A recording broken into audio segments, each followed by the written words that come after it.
everybody, and welcome to episode 17 of the Grumpy Gaming Weekend podcast on the 31st of August 2019. I am TheGrumpyBrit, and this is Elliott. Because apparently we got told off last week. Well, last week. I say last week. It was like last month at this point. But we got told off last time because we didn't introduce ourselves. So there we go. Those are our names. But Elliott, how have you been? You've been away for like a month. I've been away way too much. Where have you been? Why did we miss the podcast 2 weeks in a row, Elliott? Why? Well, 1 week we were just poorly organised, and I was going to Wales because I went to watch some rugby with some friends. So that's basically your fault. You went to Wales, so that's strike one for Elliott. I see where this game's going so bad. I'm just like, I don't want to play anymore. No, keep going. And why did we miss last week, Elliott? Last week actually was my fault because I was at Insomnia, which starts on Thursday. I took my webcam and my microphone to Insomnia, and it just like, nope, not happening. I did say we planned on recording the podcast while Elliott was at Insomnia, and I did say like, don't worry if it doesn't happen because you're at a gaming convention. Like, let's be honest, there's a lot going on at gaming conventions. It's not like I were like, because obviously I was in a LAN hall as well, so like behind me there's people playing games either side. Like it wouldn't have no. It's fine. I'm kind of glad we didn't go through with it. Yeah. No, it is what it is. That's why we've missed the last 2 weeks though, guys, so sorry about that. We are here now though. We are Taylorless as well because she has no mic at the moment, so she'll be back hopefully next week with a brand new mic. Maybe, potentially, possibly, hopefully, maybe, sure. But yeah, what have we been playing? I know you've been at Insomnia. Should we just talk about that first? Like, how was Insomnia? What did you do? What did you get up to? What was your highlight? Insomnia was incredible. But Insomnia is always incredible. I've been going for years. I've never been. The first Insomnia I went to was I-55, and the one we just had was I-65. So have you been 10 times or? No, I missed this Easter and I think one other one as well. Okay. So I have missed a couple, but it's always good fun. If you do BYOC, you take your own computer. Which I was going to say, it stands for bring your own computer, in case anyone's like, what does that mean? What is this acronym? Oh, but when I explain what Dota means, suddenly I'm the bad guy. Yeah, but everybody knows Dota. No, people might not know BYOC. They might think bring your own. I wasn't going to say what I was about to say then, because we're apparently already too shocking for YouTube. Shocking content. We did use the tagline. We've come up with the new tagline. For those who don't know, I applied recently for some YouTube advertising, which if anybody watches like all of my content and you're like, why the hell have like 2 of your videos got like 2,000 views and all the rest have got like 50 to 100? Because you can actually sort of buy views. I say buy views. You can pay YouTube to promote your content. Well, it essentially is buying views, really. Wow, yeah. But you can pay YouTube to promote your content and hopefully attract some new viewers and all that. So we've done that. It's the first time I've tried it on my channel, but I did that. And I originally intended to promote the podcast because the podcast is my main content and everything else is kind of secondary content. And I put the podcast, I applied for the promotion and it says within 24 hours you get a decision. And after 3 days, they came back and was like, yeah, no, we're not promoting it. And the reason was shocking content. Apparently this is just too shocking for YouTube to promote. So it's all your shocking opinions on stuff. It's all my shocking opinions. So now the tagline of the podcast is officially the most shocking podcast on YouTube. But yeah, that explains that. But carry on. Sorry. How was the BYOC? BYOC, fantastic. They give you like awful seats, but I took this bad boy with me. Wait, you took your chair with you? We rented a van. There was like, so I didn't know this. 6 or 7 of us went from Bristol up to Birmingham, and then we met a load of other friends there. So the group that I go with is now at like 28 or 29 of us. So it gets excessive. 1 year you slept in the convention hall overnight. In the convention hall. In a chair. In this chair. This time you took your own chair. Did nobody, like, when you went in, just wheeling your chair and be like, what are you doing? Loads of people bring their chairs in, though. Is that like a thing that happens? Well, the chairs they give you are like, you know, like the convention center metal frame, like plank of wood with some foam stapled to it. Yeah. Those are the chairs they give you because we do early access as well. So it's Thursday through to Monday. So if you're on the con chairs, it's like, no, I don't want this. So I brought this bad boy. because it can lean all the way back. You can get real comfy in there. Do it. Go on. Do it live on the podcast. You can live Lean on all the the way podcast. back. Okay, do it. Go on. PewDiePie it. I actually didn't think he was going to do it, to be honest, but he did. Dance, monkey, dance. Dance for me. But yeah, so we took the chairs down. Last year I slept in the chair at the desk. They do not like that. Yeah. We've told the story. You'll have to go back and watch the previous episode because we've already told the story. There's a picture on my Instagram, blindside_UK. Go over to Instagram, and there's a picture of me asleep in my chair in the X-Hall because my friends got back before I woke up. So they just went, "Oh, Elliott looks ridiculous asleep in this chair." Like, of course. I'm surprised they didn't do worse, to be honest. Port of call. But yeah, so like you get in, you set your PC up, and then neglect it for the full weekend because there's an expo hall and there's a ton of streamers there, YouTubers, game devs, all sorts. So yeah, you take a PC and then just leave it in a hall somewhere whilst you go and talk to all these cool people. Fair. So nice. I got a chance to meet some like bigger streamers. I got a chance to meet some new people that I never had seen their content before. Met all sorts of people. It was very, very fun. Good. I'm glad. I said I was going to be there, but I had to work, so I couldn't go. However, we will both be at EGX in October, which is not that far away now. It's just over a month. It's like a month and 2 weeks. Yeah, I didn't realize how soon it is. Yeah, no, it's not far away. So we're going to both be there. We are. So that's going to be great. We're going to be doing videos. We're going to be having fun. Some of the people are hopefully coming, but we'll do an announcement closer to the time when we definitely know who's coming. But moving on from conventions, what have you been playing this week? Have you been playing anything since you've been so busy? Have you been playing anything? I have been playing all sorts of things. Well, I couldn't stream Monday because I came back from iSeries and slept for 18 hours straight. Nice. So I may have missed the stream a little bit. But on Wednesday we finished Shadow of War. Nice. Which I've been playing for a little while. Would you say it was better than the first, or? I didn't like the end. Because the end, there was the story where you get to the end and there's like a big guy that you have to go fight. Mm-hmm. And then there's a bit after that, which is just a bit like take it or leave it. Fair. So we got to the end of that. I then played a bit of Sniper Elite 4 because it was. I was lurking in your stream. I saw this. I was playing on controller though. It's not great. Well, I was going to say. I mean, we probably shouldn't say this, but considering they were the most shocking podcast on the internet, we might as well just say it. You were doing a lot of crotch shots, weren't you? To see if you could go slow motion. Someone in the chat at one point was like, "I can't believe it encourages shooting people in the testicles." I was just like.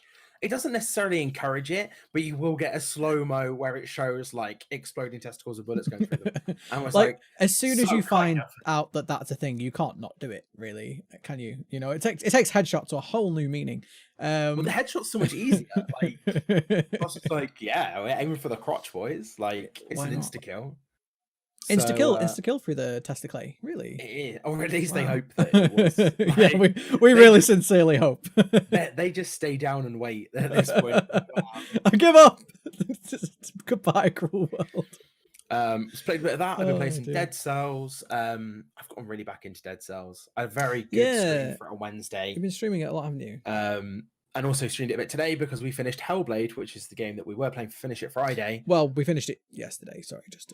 Well, we finished it on the last stream before this is released. If I don't say anything that's like to do with our time, all good. So finished Hellblade. The end of that game is incredible. The music was incredible. Yeah. At the end of the game, there was one. I won't ruin the end for anyone that wants to play it because I definitely do advise you play it. It's a fantastic game. There was one bit at the end that I was a bit like peeved at, but honestly, it was so small compared to everything else that I was just like, like bravo, like well done. Really, really beautiful game, really well put together. The puzzles are really good.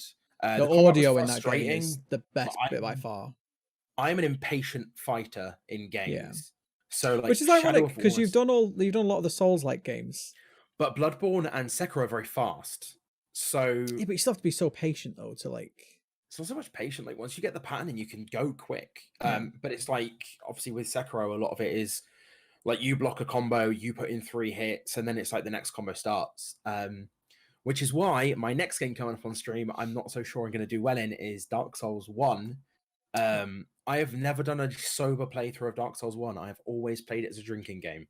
Yeah. And that combat is much slower. So why now are you not playing it as a drinking game when you're live on stream? Surely that would be entertaining content. Because you're not allowed to have it comes under like self-harm in TOS, doesn't it? If you have like what's the word? It's a Like grey area, like incentives for based drinks. Yeah, drinking. I don't So know. obviously the I've drinking seen. game is if a thing happens in game, you drink. Yeah. And as I explained the rules to the drinking game to people in chat the other day, everyone just went, "How do you play that and not die?" And I was like, "That's basically the end of the game. Is when you are too You're drunk too to drunk. carry on. Like So no one finishes that game." so essentially, again, this is probably why we're too shocking for YouTube, because we just talk about binge drinking for subs essentially. But no, I think I've seen Yeah. people do drinking stuff on Twitch before. It's a gray area, but it is essentially, you're right. If you get to a point of where you're so drunk you can't look after yourself, then you've broken TOS. So I Yeah, feel it's like just a fuss. you're It's more not. the I end know you're result, not allowed but to do like shots for subs and stuff like that. But it's a tough one. Like, where do you draw the line on that one? But continue. I've actually want to do a Dark Souls run because I own the game. I've owned it for a long time and I've only played it a little bit. And I feel like that's a game that you can really get stuck into and stick your teeth into. So I've considered a Dark Souls run myself. We should do like a race. Can we do a race? we can do a race of Dark race. Souls. Do Yeah. you want to do it just like in-game hours because you stream more often than I do? Yeah, let's do it in game hours. We can work on that. Yeah. Wait, did you say I stream more often than you? Yeah, you do 4 days a week, do you? I do 3 days a week, and Oh, okay. quite well, often lately I stream more often than you. I was going to say lately it's been like sometimes 2 days a week. So Well, yeah, we'll work a system out or see who can get to the end with the least deaths or something like yeah. that. I like that one. I like that one. Least deaths. We'll see Because who I the definitely master want to is. run with a death counter again anyway. Yeah. Because I did it in Bloodborne like per boss. Yeah, I you should have done it expecting to total. die a lot. Yeah. So I did it like every boss I fought, I tracked because like dying to trash is just like okay, it's a bit of a like fine, die to some trash. Yeah. But like for each boss, if you're like, oh, how many times did I fight this one boss? Like I find that a lot more interesting than just general. Because eventually you get to a death counter number where the death count doesn't mean anything anymore. Like you die and it's like, okay, that's one of 350 deaths. Like yeah. So yeah, personally, I thought that worked better for Bloodborne. I did a pure death counter for Sekiro, just because that's what. Why not? I was talking to chat and I was like, should I do it for bosses again or should I just do it all the time? And everyone went do it all the time. So that's what we did. So I'll be doing the same thing for Dark Souls. Nice. Normally when I play the FromSoft games, I'm playing them blind. And as I said, Dark Souls 1 I have played a bit of. There's a few streamers that I really enjoy the content where there's one streamer, Charlie Bit Me, and her Dark Souls content is fantastic. She's currently working on what she's calling a lore through, where she's like getting all the lore items. She's basically working on kind of like a guide, not just for the game, but of the world around the game. Okay, that's pretty cool. But like I've watched a lot of her content, so I have seen like some of the later bosses. I've seen some strats. I've seen some builds. Whereas Bloodborne and Sekiro, I'd seen nothing, which was very visible in the fact that I was awful at them. It's kind of, I think that's half the fun of those kind of games, though, with learning, you know? Oh, yeah. But yeah, so I've been playing all sorts this week, but pretty much everything that I've been playing, well, I say this week, since the last podcast anyway, pretty much everything that I've been playing is going to tie into one of our topics for today. So I'm probably just going to skip what I've been playing this week and we'll go through it because He's too embarrassed. Well, I have 2 games that I played and both of them are topics. I can't think if I've played anything else. What have I played? I did Dead by Daylight, which I haven't done for ages. I haven't played Dead by Daylight on stream in like quite a while, like probably over a month. And that was really fun to get back into. And I've been having like a little bit of a think about my Twitch content and my YouTube content and everything. And I think I'm going to be like getting back into Dead by Daylight a little bit because I don't have a main game anymore. And we were talking about this with my chat the other day, that I don't have a main game to fall back on. And of all the games that I right now think like, what is a game that I'm actually not going to be bored of in a month? Like the only one I can think of is Dead by Daylight. Maybe Classic WoW, but I feel like the Dead by Daylight content is a lot more entertaining than Classic WoW, if I'm being honest. But I've got like 450 hours in Dead by Daylight and I'm not bored yet. So I think we're going to playing Killer, because for a little patch you weren't really playing, and then like me, you and Taylor were playing quite a lot. Survivor Friends. Are you back playing Killer or are you playing Survivor? On stream, I've been playing Killer, but I play a bit of both. I can play both. I enjoy both. But when I stream, I find playing Killer to be more enjoyable because whenever I play Survivor on stream, we end up. I tend to sort of not ignore chat, but kind of. It's harder to have a conversation when you've got like 4 people on Discord and you're all working together. You know what I mean? Whereas when you're playing Killer, Yeah, I agree. you're by yourself, so you can keep up with chat a lot easier. And I feel like chat engage more when you're playing Killer because they like to see. I found a lot of people. Not saying that I'm amazing at Dead by Daylight, but I found a lot of people like want to learn Killer, and they find it a lot easier to learn Killer because it's a solo experience. You can't like, you don't work with your friends when you play Killer, so they learn by YouTube and Twitch. And so I know people who play Dead by Daylight when I'm playing Killer ask a lot of questions, which is kind of cool. So I think we're going to be doing more of that. I've been doing a couple of Let's Plays on my channel, which I'm going to be honest, YouTube Let's Plays are kind of hit and miss. Like YouTube Let's Plays are a real hard, they're a real hard video to sell, if that makes sense. It's very hard to get any traction on Let's Plays, although I really enjoy them. So I've got a couple of Let's Plays on my channel, but I think I'm going to be doing some more Dead by Daylight content, and I think I'm going to be doing like at least 1 day a week streaming Dead by Daylight again, and I think I might even do more than that. But it's really tough because I want to do all the new releases. I want to cover all the new releases, but realistically, as a content creator, unless you are essentially getting the game on day one and you already have some content ready, it's almost not worth doing because the way YouTube goes, and pretty much the way Twitch goes as well, the games are sort of, a lot of these new releases, they're done and gone within 24 hours. People come to check if they want to buy it or not. They either buy it and they keep watching it, or they don't and they move on. So It's kind of really hard to keep up with new releases. Like I know Man of Medan is a really good example of that. That came out yesterday, came out last night. And there's probably a bunch of people watching it over on Twitch now, but within 2 or 3 days, nobody will be watching it again.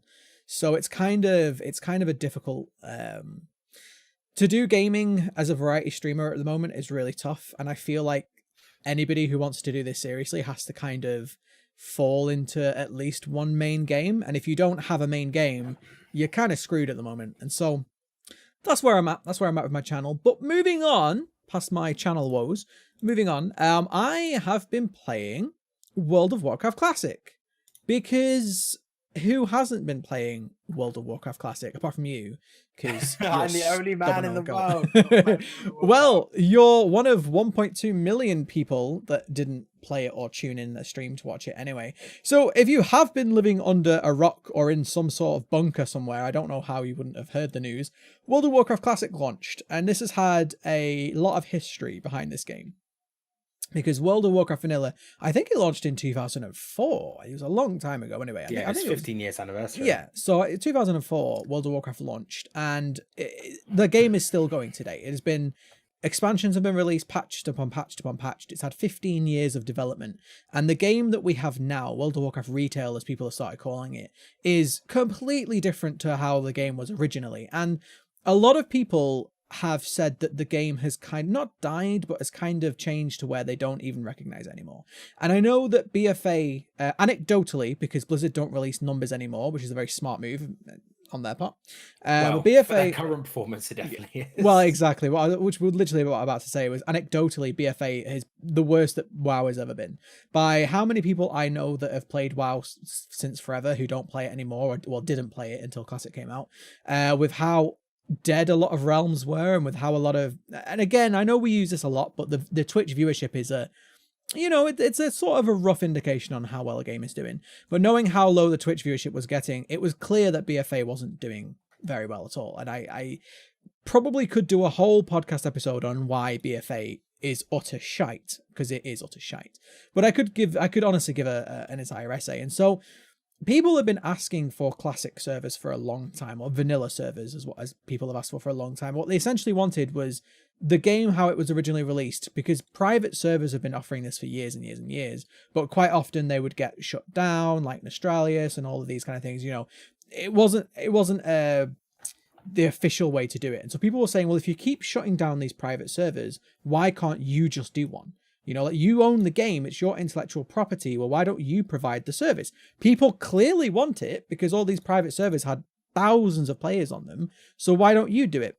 Well, they thought they wanted it, but they didn't really. Don't even get me started. So for years and years, they said, no, we're never going to do it. We're never, ever going to do it. And in fact, somebody asked at BlizzCon, a fan at BlizzCon, which we've always said, people at BlizzCon are your biggest fans, right? People there are willing to pay money and travel to come and see BlizzCon. They're your biggest fans. And somebody got up at BlizzCon and said, will you ever consider doing a classic server? And who was it? Who was the guy that said it? Was it? It wasn't Mike. I can't remember the guy's I forget name. his name. But essentially, one of the developers said, you think you want it, but you don't. And that's kind of turned into a meme recently, because looking at how well Classic has been doing, we clearly did want it. So the game was sat at 1.2 million viewers on Twitch, which is a lot. A lot of people were viewing it on Twitch. A lot of people were playing the game as well, because almost every server was ram-packed full on launch night. So it came out at 11 o'clock on Tuesday night, British time. I logged into play. There were so many people playing that game that I had 3 to 4 seconds lag on all of my spells. It was almost impossible to play.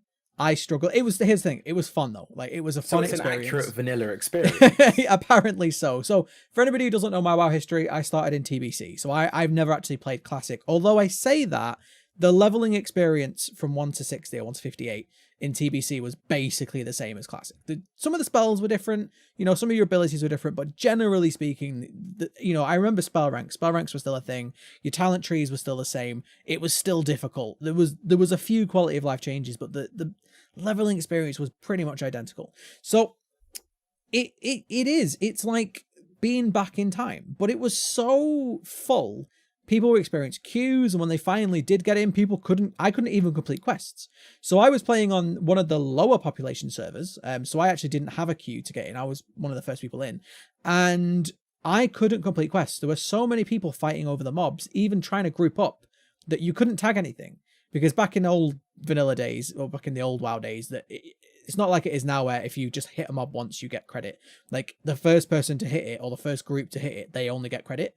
So it was a clusterfuck, but in the best way possible. And it just shows that people clearly want to play Classic. Like, I feel Blizzard are simultaneously probably going like, oh shit, we fucked up by not doing this sooner and not having more servers, but also probably being like, oh shit, like, WoW's alive again. I don't reckon that Blizzard are too fast, because I mean, you're saying like it shows that people are interested in playing Classic, but like, gamers love a novelty, like, and this might be flavor of the month, and I still think that, like, I reckon Classic has like 3 or 4 weeks before like the numbers really die down again. I highly disagree. So I think the massive hype that there is now, I think you're right. Like, it's not going to maintain this level of massive hype. Some people are just dipping in for fun. Some people are coming back to WoW who maybe don't really want to play WoW anymore. Like, there are people that are going to leave, and I think there will be a big drop off in the next few weeks to a few months. However, with how different the experience is on Classic WoW compared to retail WoW, and by the way, we're probably going to get some Blizzard fans down in the comments being like, no, retail's the best. No, Classic's the best. I don't give a shit. I'm not interested in that argument. For me, I have no interest in playing retail WoW. However, I'm really enjoying Classic WoW. And the reasons why I'm enjoying Classic WoW are so many. There's so many reasons why I'm enjoying Classic WoW, and they're all the reasons why I'm not enjoying retail WoW.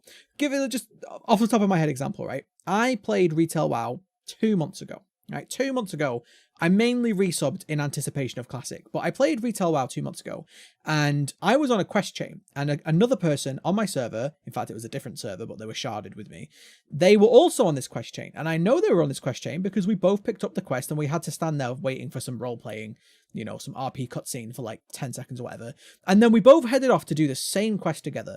We didn't speak to each other. This quest chain took like half an hour. We didn't speak to each other. We didn't group up because we didn't need to. It was actually quicker to just solo it than it was to actually get in a party and chat.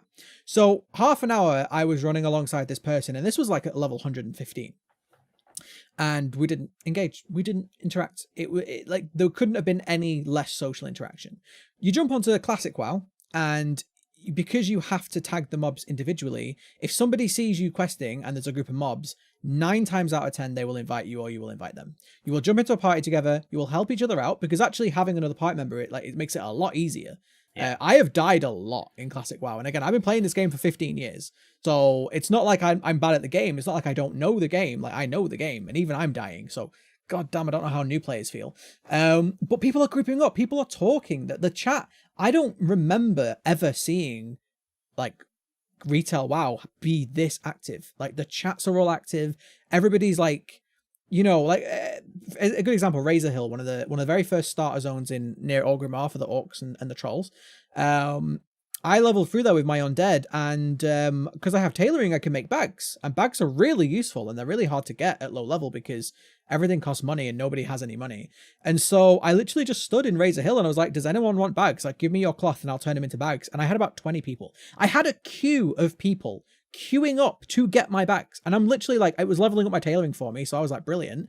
People were just saying thank you, appreciate it, appreciate the help, cheers for doing that for me. And I'm like, this is what World of Warcraft needs. It needs this community. It needs to be a world again. And modern retail WoW is not an MMO anymore. It's literally a Skinner box where you sit there and you just press button over and over until you get the reward and then you log off.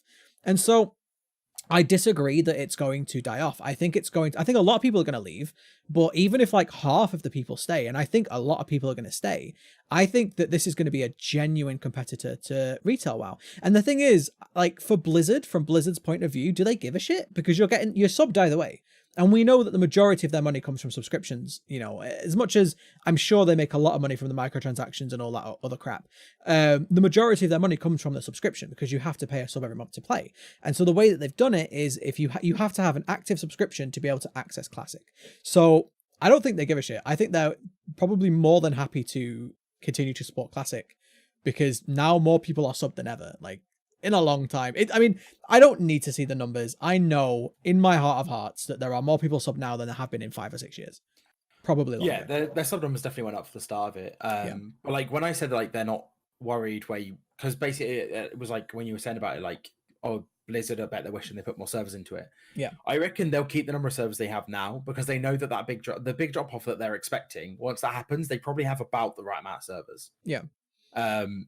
And obviously, I really don't know. And I mean, the amount of servers they have now, it's going to be fine for Classic, I think. Because like when I say it's going to die off, I don't mean like it'll be like a wasteland, but you're probably going to see like a good 40-50% drop of player base after the first like month or so.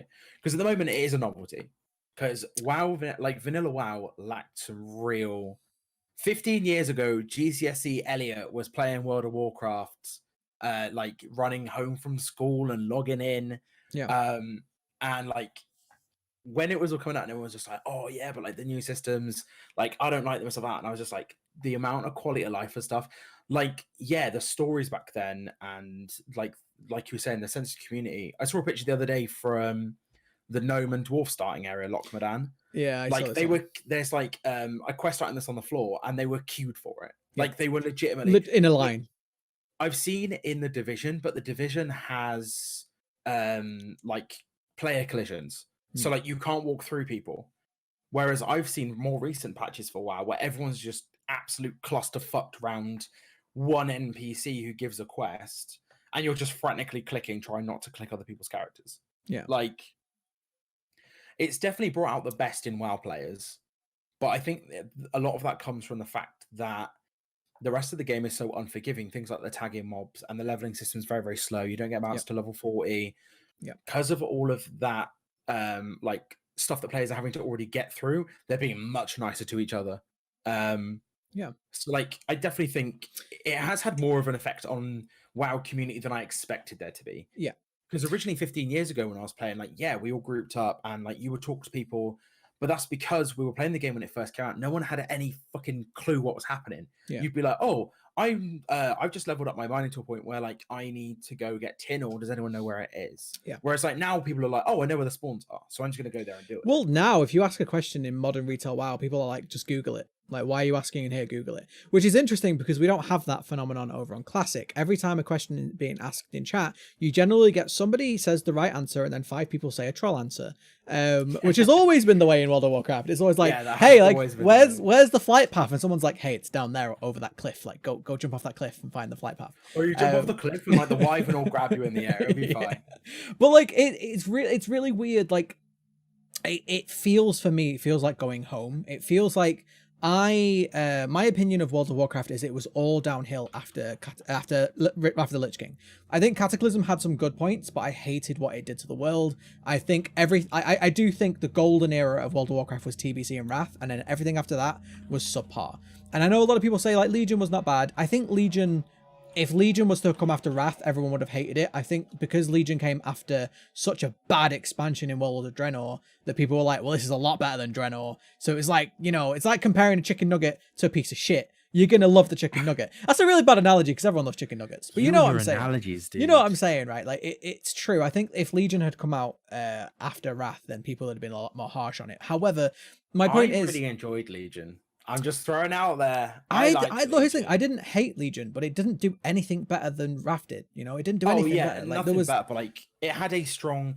The thing I loved about Wrath is like there was the Lich King who was a big bad guy. The raids were really well put together. The story was compelling, and Legion kind of did the same thing. It was like here is a big bad guy. Like because the bad guys in WoW have been getting so much more like ephemeral of just being like, oh, it's the world's gonna end. Yeah, Mr. Pandaria was just like, oh, it's just kind of like a general thing that's in the area. Like it's just bad feelings, man. It's the Shah. It's negative Zen. It's just and you're like, just be positive, man. It's fine. What could I take my sword and stab, and then the problem is gone?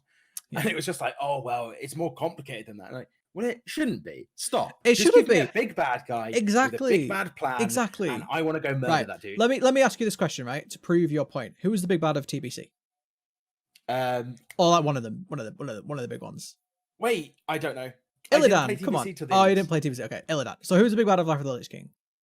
Is the Lich King? Yeah, it's in the name, right? The Lich King. Who is the big bad of Cataclysm? Deathwing. Who was the big? Who was the? Did you play Cataclysm? Let me finish my point. Who was the big bad of Warlords of Draenor? The Warlord. Which one? Which one? Who was the big bad of Warlords of Draenor? I don't even know when I played one. Sorry, go on. What were you saying? When the first time like Deathwing just swooped over and killed everyone in an area, and you got caught in that, how cool was that though? Yeah, because you got an achievement and everything. I know remember you're not a big fan of Cataclysm because of what it did to like the world. Yeah. But oh boy, was it compelling! Well, like the story and stuff. Here's the thing: really I didn't. I have real mixed feelings of Cataclysm because it came after such an amazing expansion.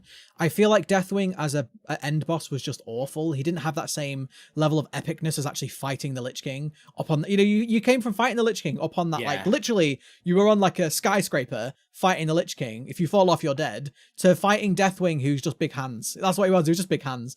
Like, so that was really disappointing. I really hated what they did to the world. Even though they actually, in my opinion, improved a lot of the world, they took a lot of the really, ball ache of quests out and added in more engaging quests that give you a lot more experience, a lot easier. I just, like, it was like, I couldn't, it's really, okay, let me explain this a lot better. Playing World of Warcraft Classic, I'm in the Barrens, and I'm like, I remember this zone. This was the zone that I grew up in when I was like 15 years old. I played this zone. I leveled my characters here. I feel like I'm home. Cataclysm destroyed my home, built a new home on top of it, and went, yeah, but your new home's better. And I'm like, but it's not my home. My bedroom with all my toys in it. Exactly. I can't now go and find my bedroom full of toys. You've just put like a fancy kitchen, and that's great. And I love the kitchen, but could you not have built it next door so I could have gone back in it? Anyway, analogy. Some of the areas you can time warp them back, but not only some of them. Only some of them, and only ones that still had quests that you needed.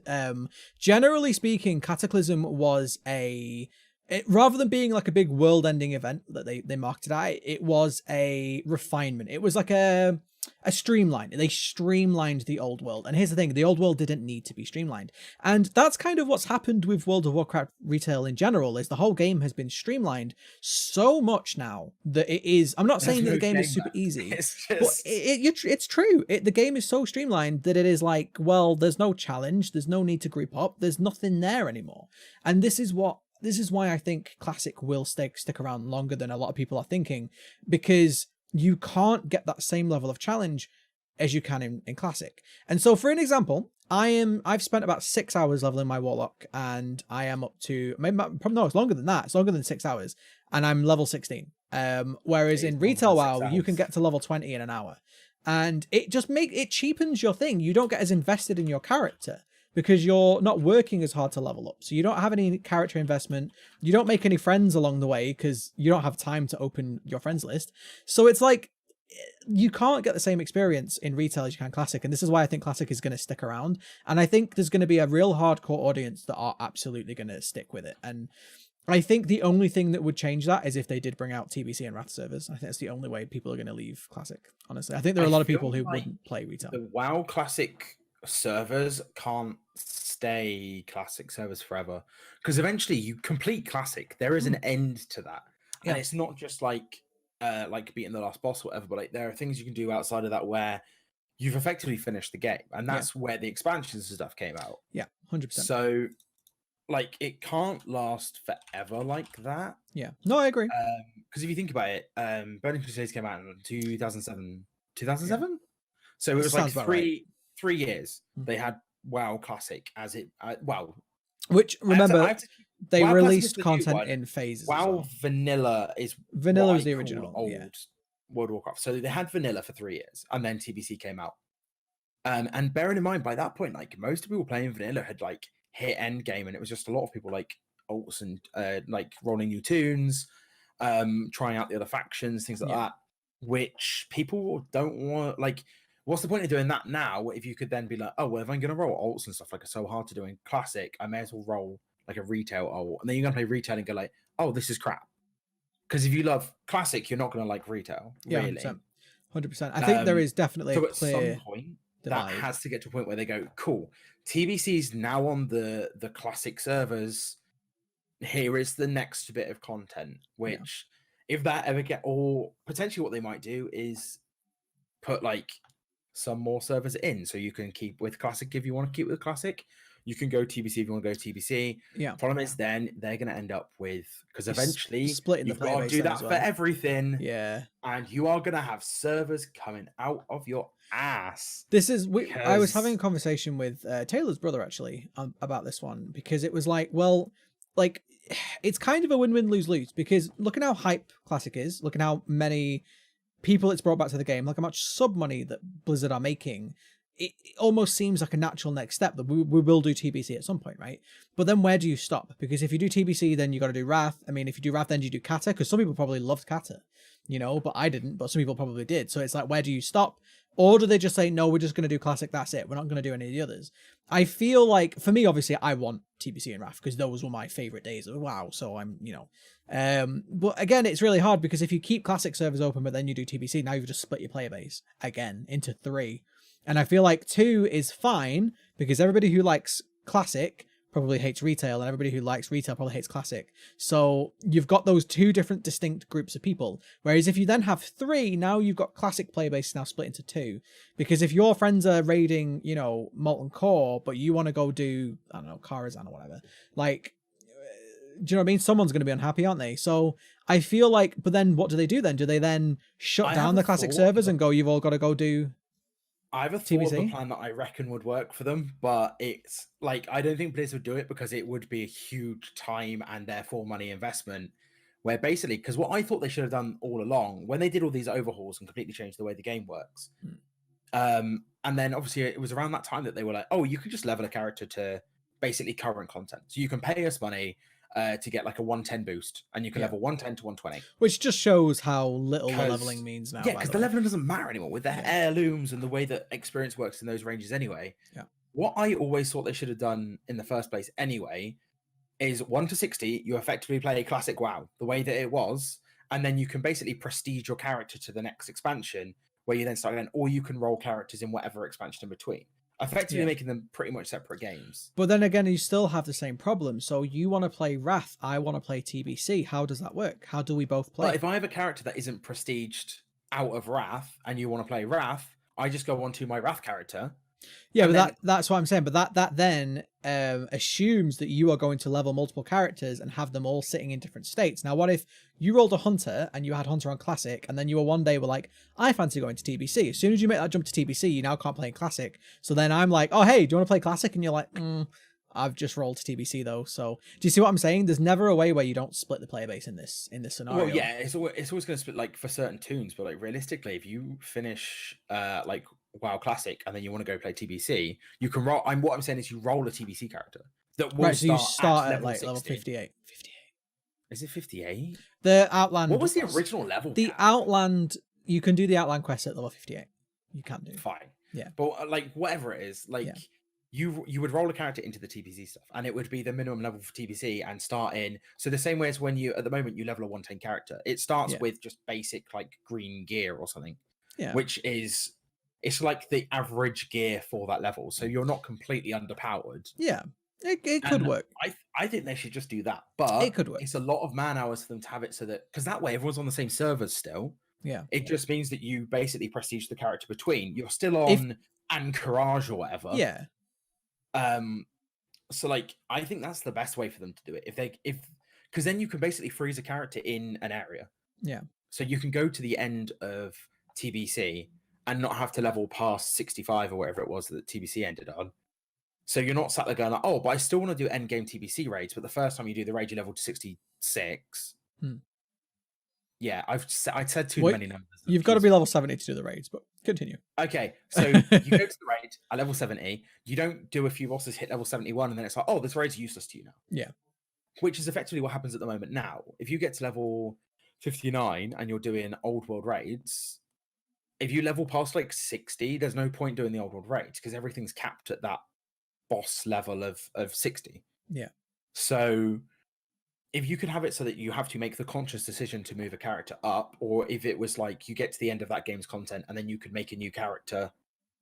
I suppose the big problem with that is all your characters for different patches have to have different names and shit. Yeah, it gets very complicated. I almost feel this is what I'm saying. Like, it's a lot of time and effort. Someone would have to really hash it out, but it lets you freeze frame in any time period that you want. I almost feel, and there's a drawback to my solution too, but I almost feel like the best way to do it is just to cycle between them. So just go from classic to TBC and just go. So that's do like it. a level scaling, like the time walking dungeons. Yeah, maybe do like it. Maybe just allow people to cap their XP. You know, maybe so you can just turn off your XP so you don't have to go through TBC. If you want to stay in vanilla, stay in vanilla. Obviously, we're going to change your talents and everything because that usually changes with an expansion. But you want to stay in classic, then stay in classic. Because I feel like the more complicated you get it, the less likely it's going to succeed. And I feel like you don't want to split that player base. So the only real way to do that is just to say, no, it's TBC Classic now, and then Wrath Classic, and then go back to Classic. I think that's what they probably will end up doing. Yeah. Like, they will just move the Classic up, and then 15 years' time, they'll go, oh, we're releasing Classic again. And, like, Classic 2.0. Just roll through it, maybe. Like, I don't know. Yeah. Either way, at the end of the day, this couldn't have come at a better time for WoW, because WoW was struggling severely. A lot of people, myself included, had just given up on the game. I wasn't ever planning on going back to it. I thought, honestly, like, I'd been kind of on my last sort of tether with the game for a long time. I'm talking years. Like, since WOD's release, I've kind of been like, it's not the same anymore. It's not the same game. I played WOD for the shortest amount. Like, I've played every expansion for at least a month. Like, I subbed for that month and played for a bit. I think WOD I played for like 3 months maybe, and was just put like... it this way, I didn't even reach 120 before I quit BFA. So it was last ditch effort for me. BFA, I said on stream, because for anybody who doesn't know, I started streaming as a WoW streamer. Essentially, I used to make gold. That's what I did, and that's where I got the majority of my core audience from. And I said to them, I said to my chat, I said, look, BFA is either going to make it or break it for me, and I have a feeling it's going to break it. And everyone was like, no, you're just being grumpy, you're being negative. And when BFA came around, I couldn't even reach 120. It bored me that much. And so I feel like it couldn't have come at a better time. I feel like it has really sort of reinvigorated the game, which, is an achievement as well, because in the gaming industry, which is pretty much dominated at the moment by Battle Royale games and Minecraft and all these other games, like, I feel like that's an achievement, and I think that Blizzard should be commended for actually finally coming through with what we've wanted. I mean, it took you long enough, Blizzard, but I've always said I give Blizzard enough shit. When they do something well, I'll give them a props for it. So good job, keep it up. However, it took your fucking time, didn't you? But yeah, like, it really has come at a great time, and for me, it has sort of reinvigorated my love for the game. And if I wasn't working full time, I probably would have sunk more hours into the game than I already have. I'm playing it every day when I'm not making some form of content, and I'm enjoying it more than I have done in probably 6 or 7 years. So I'm loving it. I'm a big fan, and I will continue to play it, probably off stream, maybe on stream sometimes. Off stream. I have not been tempted for Classic until today, because my baby brother, who I love dearly, was like, I've been watching loads of WoW Classic content and I'm considering it. And I was just like, if he goes, I'm probably going to go. Good job, Callum. Good job. Our close friends are super into WoW. I have a couple of close friends who they play hardcore, deep into raiding, BFA. They were really looking forward to Classic. And I was like, you guys are never going to stick with Classic for more than a day. And fair plays, since it came out, they've been playing almost like 13 hours a day. Like real. Honestly, if I wasn't at work, I'd be playing way more. I get to level real deep in it. I think I got to level 16 on my warlock, and then I've re-rolled a tank warrior. I was going to do a tank eventually anyway, but I've re-rolled my warrior because my server is in dire need of tanks, and so I'm just like, no, I'll just roll a tank now, get to level 60, do some tanking. But yeah, no, dude, come play, it'd be fun. But yeah, I'm definitely considering it, because basically one of the things that I looked into it, and I watched Asmongold stream it for a little while, and I was like, okay, fine. Like, it does look like, I do remember the game being good, and I did enjoy it. But knowing what I know now about the quality of life stuff that could be in WoW, I'm like, I think I'm just gonna miss Here's the thing, because this is why I love Classic, is because the quality of life stuff isn't there. As soon as you start leveling up and you go, God damn, this is hard, I remember it. I don't know. It's like, I imagine this is what it's like when you have an addiction and then you go back to having that addiction again. It's like, it triggers all those things in your brains that go, hang on a minute, not your brains. Triggers all those things in your brain that are like, wait a minute, I used to do this. This used to be fun. And before you know it, it's 3 a.m. and you're like, why am I only level 4? Yeah. It's really, like, honestly, I'd say give it a go. You might love it, you might hate it, and either way you'll get closure. Then I mean, my close friends that are doing it are already in a group of 5 as well, and they're ahead of me, and I'm a bit like, just come and play Horde with me. Duh, we'll do GGWP. If I'm playing Classic, I'm gonna play Ally, because my current friends who got me into it pulled me from Ally to Horde, and I miss Ironforge, man. It's one of the main things that I'm thinking like I would want to go back to. I want to go chill in Ironforge. There's 2 options. There's 2 ways you can play World of Warcraft. There's the wrong way and there's Horde. Anyway, we're going to move on before I get triggered by this conversation. At least there's no Blood Elves. Hey, I mained a Blood Elf for so long because it was the only way you could be a paladin on Horde until they introduced Tauren paladins, and so I had to be a Blood Elf. Everyone stopped playing paladins. I kind of liked my Blood Elf though. Like, once you start playing Blood Elf, you don't go back. Although I say that, Forsaken for life. Anyway, my first ever character on WoW. First ever character on WoW. Gnome warrior.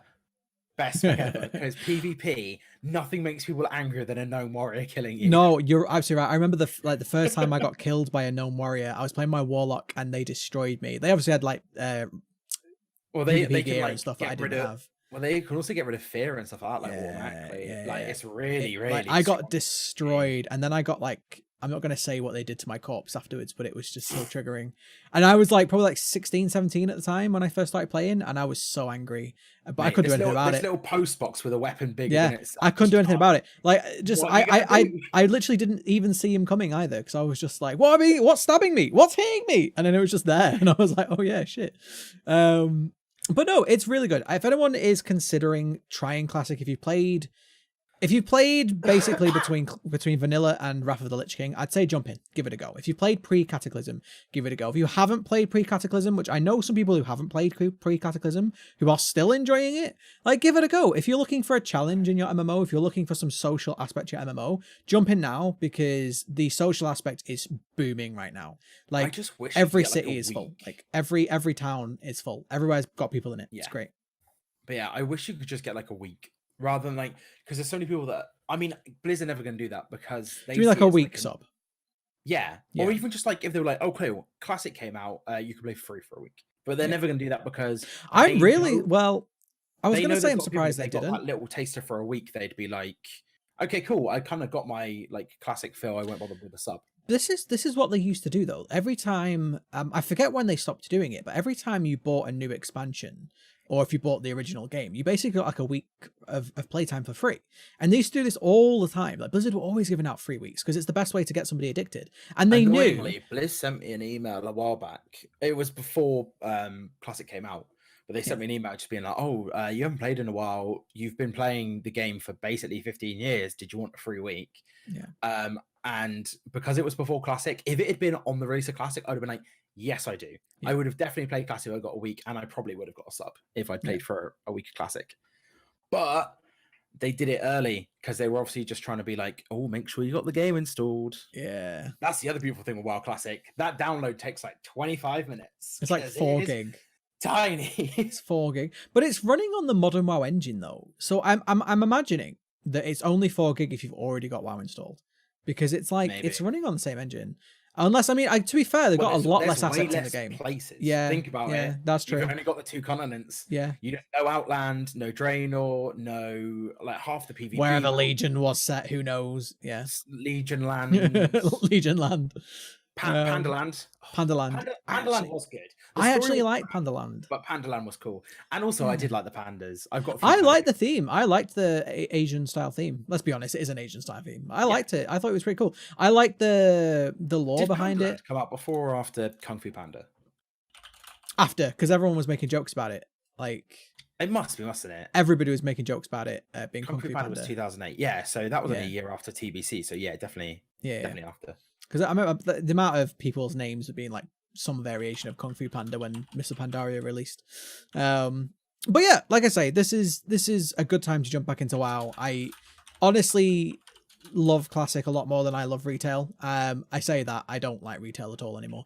But jump in, it's fun. Enjoy it if you do. Let me know. Maybe we'll like play on the same realm and stuff. You're on like a really weird role-playing realm. I'm on an RP PvP realm, the EU one, Zandalor Tribe, because that's how I learnt the game. I learnt the game on an RP PvP realm, and it's great. You get RP like and twice. PvP. I was just like, ugh.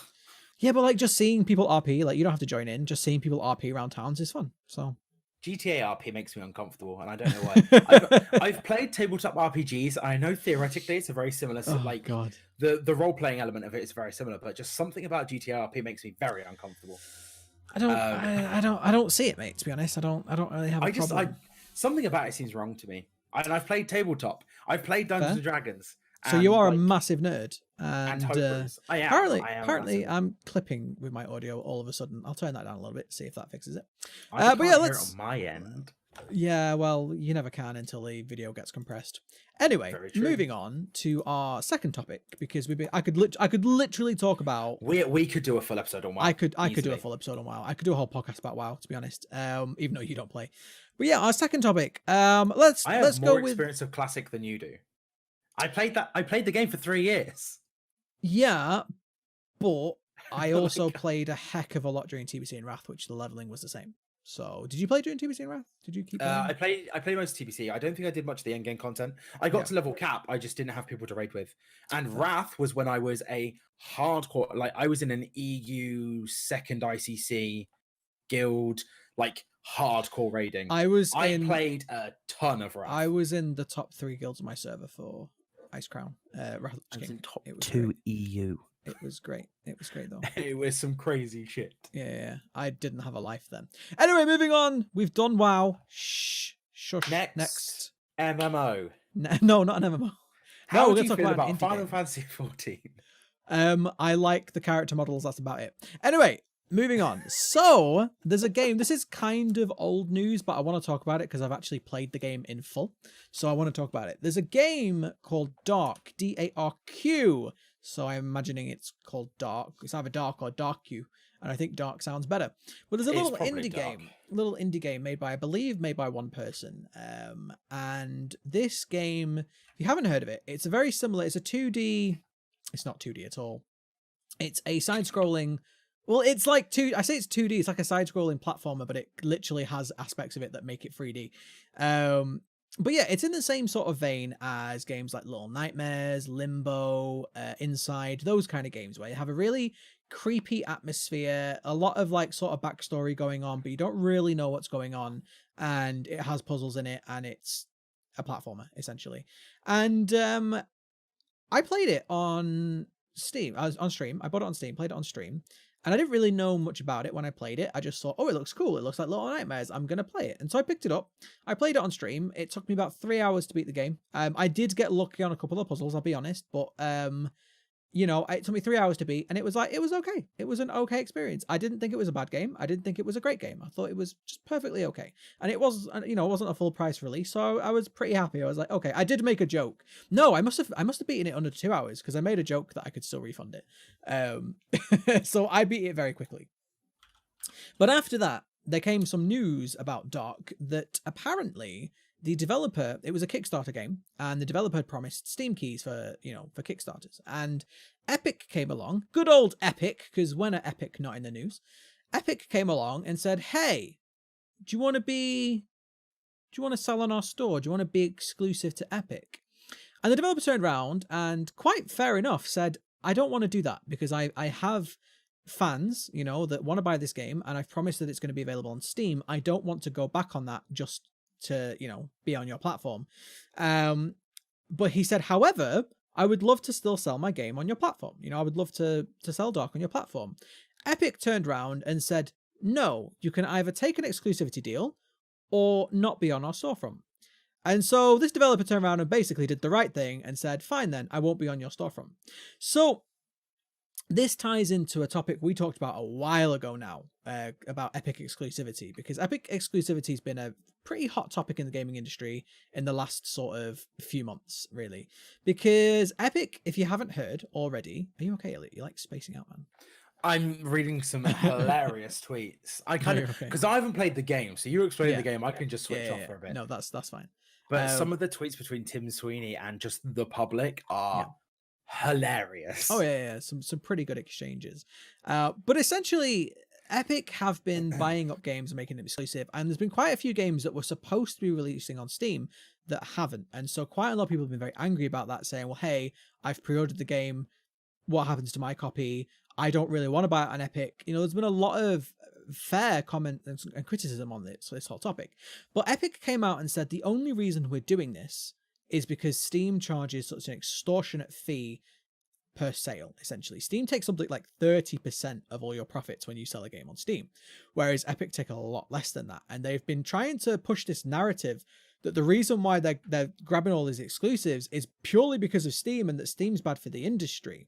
However, when you consider that a little indie game who's probably going to need the sales more than any other, more than anybody else, because little indie games, especially ones made by very, very small studios or single person studios, these are the ones that really are the ones that struggle to sell. And so when they come along and say, no, take our exclusivity deal or you're not allowed to sell on our platform, it almost sounds, just almost sounds like Epic are full of shit. I mean, I don't know about you, Elliot. It sounds like to me that maybe their intention when they're buying up all these exclusives and paying money to these developers was purely profit driven and greed driven and not actually to do anything to do with the good of the industry. Because if it was to do with the good of the industry, why wouldn't you allow a little indie developer, which by the way, the game's actually quite popular. It's got good reviews. It's you know, it's not massive, but it's quite popular. Why would you not allow it to be sold on your store? Thoughts? Go. I think it's a very spiky ground to walk on, because I walk over that spiky ground. Let's go. If you are Epic, so if you are Tim Sweeney of Epic and you say, oh, this is really good indie game coming out, we'd love to see it succeed really well, we think it would be a better spot, I think it would have a better time on our platform because we give better shares of money. And then they go, well, we already promised Steam keys to people, we want to be able to put it on Steam, can we have non-exclusivity? And you've already made this big deal of like, okay, we are scooping exclusives because we don't agree with Steam's payment plans, whatever. The problem you get is you set a very dangerous precedent where, yes, it's an indie dev or something like that, but then every single other place that you try and look for an exclusivity deal, they're going to go, well, Dark didn't get exclusivity deals, but you still put them on their store. Just to counter your point, there are plenty of AAA games that didn't have to sign an exclusivity deal and are being sold on Steam and Epic. So it's because I know Borderlands was definitely exclusive. Yeah, that's a timed exclusive. That's a timed exclusive. But there are plenty of AAA. I can't think of one off the top of my head. But there are plenty of AAA games. I haven't been tracking this Epic thing like massively heavily. So I have, and there are definitely AAA games that are being sold on both platforms. So my point is if it's okay for a AAA game, you know, a AAA game can get away with being sold on both platforms, why then is an indie developer who, again, is most in need of support from these storefronts, why are they being told, no, you have to sign an exclusivity deal to be sold on Epic? I don't think Epic have any sort of defense now. I feel like they've shown their true colors on this one, and I feel like, honestly, I just feel like the whole, oh, we're doing it for the good of the industry. I think it was a line. It was an excuse. It was an excuse to excuse their behavior, because a lot of customers are unhappy about this exclusivity. You know, I mean, nobody likes exclusivity. We've tolerated console exclusivity for years because at the end of the day, you know, Halo was a system seller. You know, Spider-Man on PlayStation 4 was probably a system seller. I mean, The Last of Us, obviously a system seller. You know, to sell a console, you need to have exclusives. I get that. We tolerate that. But on the PC platform, You know, like there's been a lot of controversy with these exclusives. A lot of people don't want to have to go to Epic to buy their games, just as like they don't want to have to go to Uplay to buy their games. So knowing all of this and knowing that this indie dev probably would have benefited tremendously from being able to sell on multiple platforms, why are Epic saying no to him? Why are they saying no, you exclusives or nothing? That doesn't sound pro-consumer. That doesn't sound pro-dev either. Like, it only sounds pro-Epic. I can't see any reason how that benefits anybody else. Do you know what I mean? Like, I don't see how that benefits the industry at all, honestly. Definitely in this case, like, it does seem to be a really shady thing, but like, either like regardless of like where it goes with other exclusivity deals and stuff like that, if it's an exclusivity deal that they were looking for and they'd decided that they, for whatever reason, I mean, yeah, it does look bad. I completely agree with you. It looks bad. I've always been on the side of like having something competing with Steam is just going to be a good thing, because Steam for so long have gotten so complacent. 100%. Like, yeah, yes, Steam has more functions and stuff than Epic did, but we're back into the whole like, I'm an old gamer, listen to me. But like, I remember Steam when it didn't have any function. Like when it came out, it was way worse than the Epic Store is now. Yeah. And obviously, like tech standards over time, but at the same time, like we did it on the podcast when we spoke about Epic and the exclusive with Borderlands and stuff. Yeah. And my stance kind of was like, yeah, Epic has less features now, but like give them the time to move on and work on it and go through. I agree, But this does look really bad for them. I've said this before. Like, love Epic or hate Epic, Epic actually getting popularity is a good thing for the industry, because competition breeds innovation. That's just the fact of life. And whether you buy on Epic or not, it doesn't matter. Having a competitor to Steam, in theory, should improve Steam as a service. Now, obviously, we haven't seen Steam try to do anything, because Steam have changed nothing since I actually don't. I think Steam is actually run by a Steam robot. I don't think Steam might have got worse. I don't think they actually have any employees anymore. But yeah, I do still stick by that. I think the more competition we have in the industry, the better.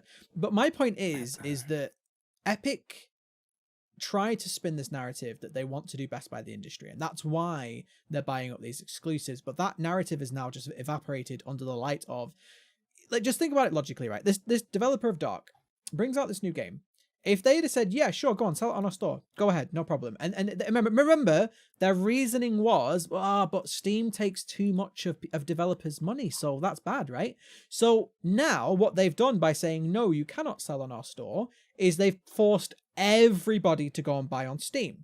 Yeah. So now people don't have the choice. They have to go buy on Steam, which Epic are saying Steam takes too much of a cut and that's bad for the industry. So why did they force all of the customers to go that way? Because there would have been some people... the availability of an indie game, and also made it so the only availability of that indie game is that they get less cut. Yeah. And it seems a bit like throwing your toys out your pram. Like, it does. It sounds they've petty. gone, well, if you won't play exclusive with us, you can't go on our store. It's like... It's not a good angle, but it's not at all. And I feel like, again, I have in the past stuck up for Epic on a number of different things.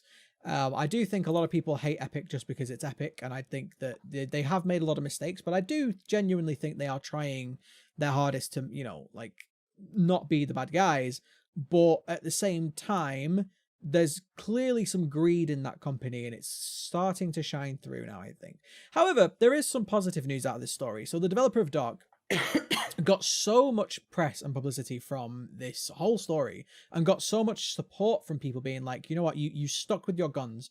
You didn't essentially sell out. Not that I this is a whole nother topic, but I genuinely don't blame indie devs for taking exclusive deals with Epic, because when you are literally a tiny company who's struggling to keep the lights on, I can't blame you for going with the safer option, and the option that's going to keep you employed, However, he said, no, I made a promise to my fandom. I will not break that. And by the way, I respect that decision a lot, Yeah, definitely.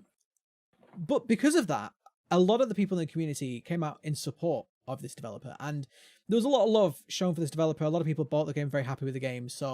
And he came out and said, look, do you know what? I've had so much support from you guys. The next DLC is going to be free. So the DLC coming to the game, which one of the major criticisms of the game is that it's not long enough. And I will 100% attest to that. Again, I mean, let me actually see. I can't actually pull up my Steam, I don't think.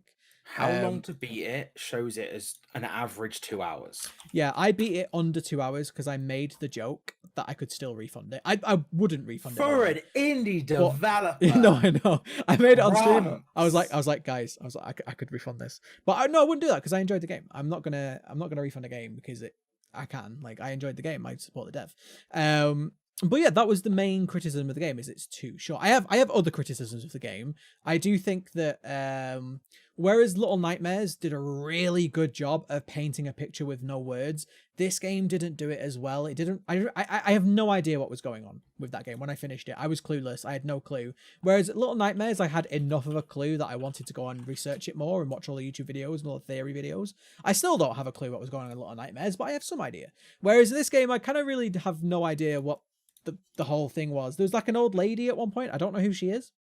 Not sure. However, the game was enjoyable and I enjoyed it.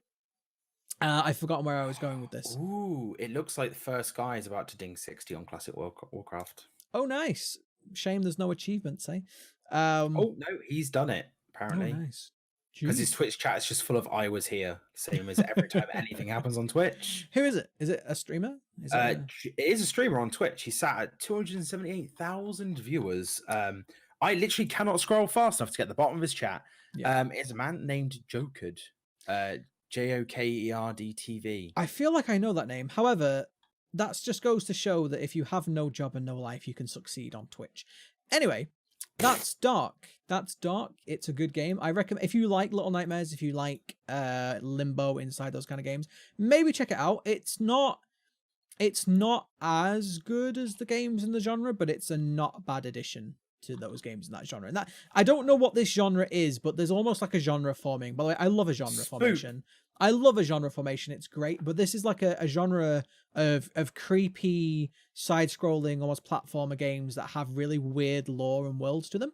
And I love these games. Oh my god, by the way, sorry, speaking of Little Nightmares 2, the teaser trailer has been shown, and oh my god, I could not be more excited for a game. I could not be excited. I couldn't be excited. No, I love Little Nightmares. Little Nightmares is one of my favorite games. It's up there with The Witcher 3 and The Last of Us and all of those games. You may have mentioned this once or twice, especially when I played it. I definitely remember there being lots of... I just love it. It's perfect for me. It, like, the lore is great. The story, what little story there is great. It's got creepy factor. The animation is great. The art style is great. Everything's great. I love Little Nightmares. And so the teaser trailer has dropped and it blew my mind. And I don't know how that was, but sure, yeah, go check it out. I'm looking forward to that game immensely. I will be streaming the crap out of that game. I don't care if I have to call in sick at work. If anybody from my job is watching this, that was a joke. Saying that on the podcast, man. That was a joke. Because I know we've seen a couple of them turn up in your Twitch chat. No, I legit said, so I booked a day off this week to play WoW Classic. So I booked off Tuesday and I was off work Wednesday, but then I was also off work today, which is a Friday for anybody who likes the time travel aspect of the podcast. So I made a joke that I was so tempted to call in sick on Thursday just to get like a 4-day WoW break. I didn't know because I'm a hero and I went in and, you know, I actually don't want to lose my job. Because I'm a hero and also want to keep my job. Yeah, I'm a hero. Also wants to stay employed, so I didn't do that. But no, I'll probably just book it off as holiday and stream the shit out of the game, or just play it when I finish work. Either way, because Little Nightmares 1 wasn't that long of a game, and it was quite a nice chill game as well. 5 hours? Yeah, it was about that. So if not, I'll just play it after work. Like, I did. We'll find a way. We will find a way. Well, I got real distracted. You did get distracted, but it's fine. So that's Darq. Go check it out. I enjoyed it. Again, it's an okay game. I wouldn't say it's amazing, but check it out. Support an indie dev. Go. Next topic. This is a juicy one. It's a spicy one, and I'm probably going to get slightly grumpy about this one because it concerns. Is it loot boxes? It is. It's loot boxes and other things as well. You know, if there's anything I'm ever gonna like lose my job over, it's gonna be this topic. Like, if I'm ever gonna get banned from the video game industry, it's gonna be because of this, and because I cannot stand this crap in the industry. And anybody who knows me knows I do not like this style of stuff, and I would love nothing more than for it to all just go away. And so I don't have to moan about it anymore. Largely, yeah, because largely we could then stop talking about it. Yeah, I would love nothing more than to stop talking about this shit. But until the video game industry stops doing this shit, I will continue to talk about this shit. So if you're watching this podcast and you're going, oh god, he's talking about loot boxes again, that's how I feel on the daily basis. So if you haven't heard, 2K Games, who make NBA 2020. The trailer came out. And when I say trailer for NBA, it's more like a trailer for a casino with some basketball thrown in. Yeah, I was There's gonna say, actually there's more gambling than there is there is basketball in the more. There is trailer. more. Let's again. It's not technically gambling. It's slot machines and wheel spins. Yeah. Like, So if you haven't seen the trailer, I strongly recommend you go and watch either Young Ye or somebody else's videos, because the trailers have actually been taken down right now. This is how bad this is. So go watch Young Ye's video. Go watch Jim Sterling's video. Anybody like that, go watch their videos. Their analysis and breakdown of this trailer. But essentially, within like 3 seconds of the trailer, you see microtransactions. And the trailer is chock full of loot boxes, wheel spins, actual slot machines. There is a slot machine, right? Like, if you haven't seen the trailer, let me paint a picture in your mind. It is a slot machine. It has one of those little arms that you pull down, right? Like a normal slot machine, or what we call them, a one-arm bandit in the UK. So if you know, English viewer or whatever, a one-arm bandit. I haven't heard that in ages. Well, what do you call them in the pub? Like a fruit machine. You like a fruit machine, slot machine, but they're like the one-arm buttons, bandit. not the... Yeah. So one of the ones that you do that, right? It does a little spin, and the guy wins, and he's jumping up, going, "Oh my god, yeah, I won! I got paid $500,000 for this advert. I don't give a shit about the game." Anyway, there's legit so much of the whole trailer is just all about the microtransactions, the mini games, the currencies, the loot boxes. There's like no basketball gameplay in the trailer, and so I mean, yeah, I'm kind of... the thing is, like, knowing the climate right now, knowing how companies are under investigation for loot boxes and gambling, knowing all of this is the trailer that they brought out in this climate, right? But not only that, the game has been rated by PEGI, and it's been rated by the ESRB, which, if you don't know those two, the PEGI is the European and the ESRB is essentially the American version. These are the ratings boards that decide who is allowed to buy what game. So when you walk into your store and GTA in the UK has an 18 rating, that's because the board says, no, you need to be an adult to play this game because it contains violence or drug use or whatever. Somebody's decided you need to be this certain age to buy this game. And that is decided by independent rating boards. Now, PEGI has rated this game that is chock full of loot boxes and gambling mechanics and just basically a full-on casino. They've rated that for anybody of 3 and above. So imagine your little 3-year-old walking into a pub and being like, "Hey, slot machine, let's go," boom. No problem there, right? No, by the way, in the UK, if you go into a pub and you have a slot machine, you got to be 18 and above to use that. Why? Because it's gambling, and gambling is harmful to children. So, PEGI rated this game 3 and above. The ESRB rated this game for everybody. Anybody can enjoy gambling according to the ESRB. And basically, PEGI have come out with a lot of people have picked up on this story and have been understandably very angry, being like, how can you rate a game that is this blatantly full of gambling to people 3 and above? PEGI have shot back and said, well, our legal definition, well, not legal definition, but our strict definition of why we rate a game certain age rating, it has to actually show you how to gamble and encourage gambling, even though in the trailer it literally shows a guy pulling the thing and then winning. It shows you how to gamble and it's encouraging gambling because you pay for all of this, by the way, with real money. But on top of that, and this is all from Young Ye's video, by the way, so this is where I found this information. Go and check out the video. I will leave a link down below. But Young Ye was saying that how hypocritical of PEGI is this, right? Pokemon Red and Blue. Remember Pokemon Red and Blue? Remember playing that as a kid? Yeah, I think pretty much everyone's played Pokemon at some point. Pokemon Red and Blue, game of my childhood. I loved it. Guess what rating Pokemon Red and Blue has given by PEGI? Have a guess, Elliot. Is it available for everyone 3 and over? No. It's an adorable little kids game. You got some... It's not. Is it because of the violence? Because of the animals fighting each other? Nope. Is it because Misty wears very short shorts? Nope. Is it because they're slot machines? Yes! Okay, so Pokemon Red and Blue has a 12 rating, according to PEGI. And we the didn't reason plan that either. That was look at us go. That was legit. That was this is like actual content.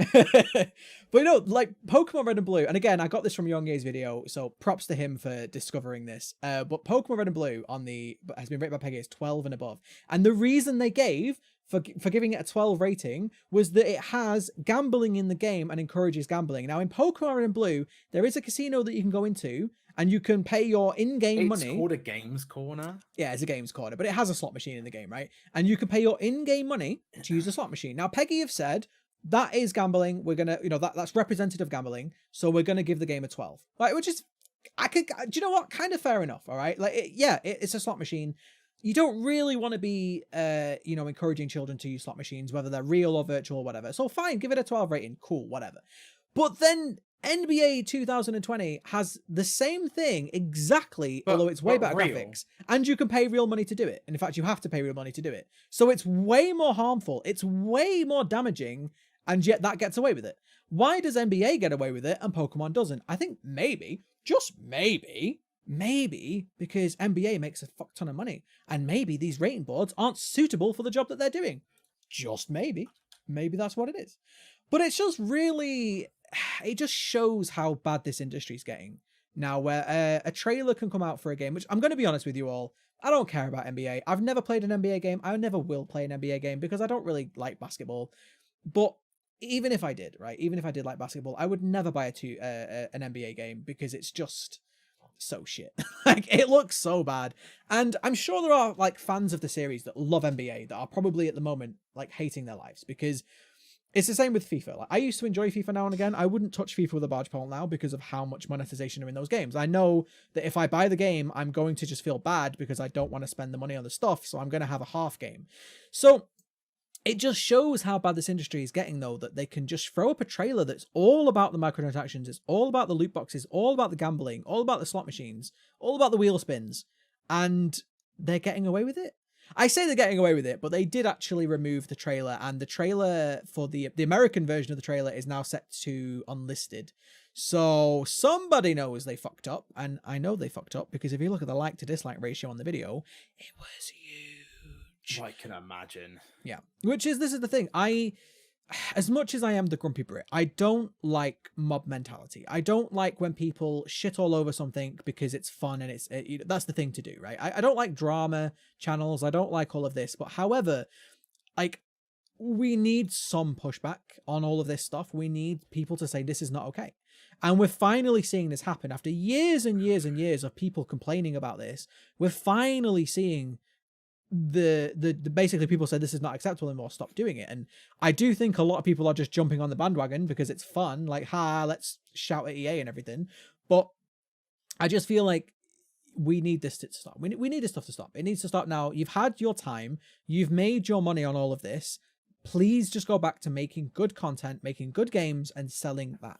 Because you are going to face a reckoning one day. There is going to be something where it gets made illegal. I mean, we've already got the Belgium stuff where it's now illegal to have loot boxes. That's probably going to get worse. They're going to go, right, now it's illegal to have these slot machine mechanics, So it's going to happen eventually. So why not, like, prepare for that now and go, right, let's just go back to making great games and selling copies of great games. And look, if you want to do microtransactions, there are good ways of doing it and bad ways of doing it. And one of the worst ways of doing that is gambling. So just stop.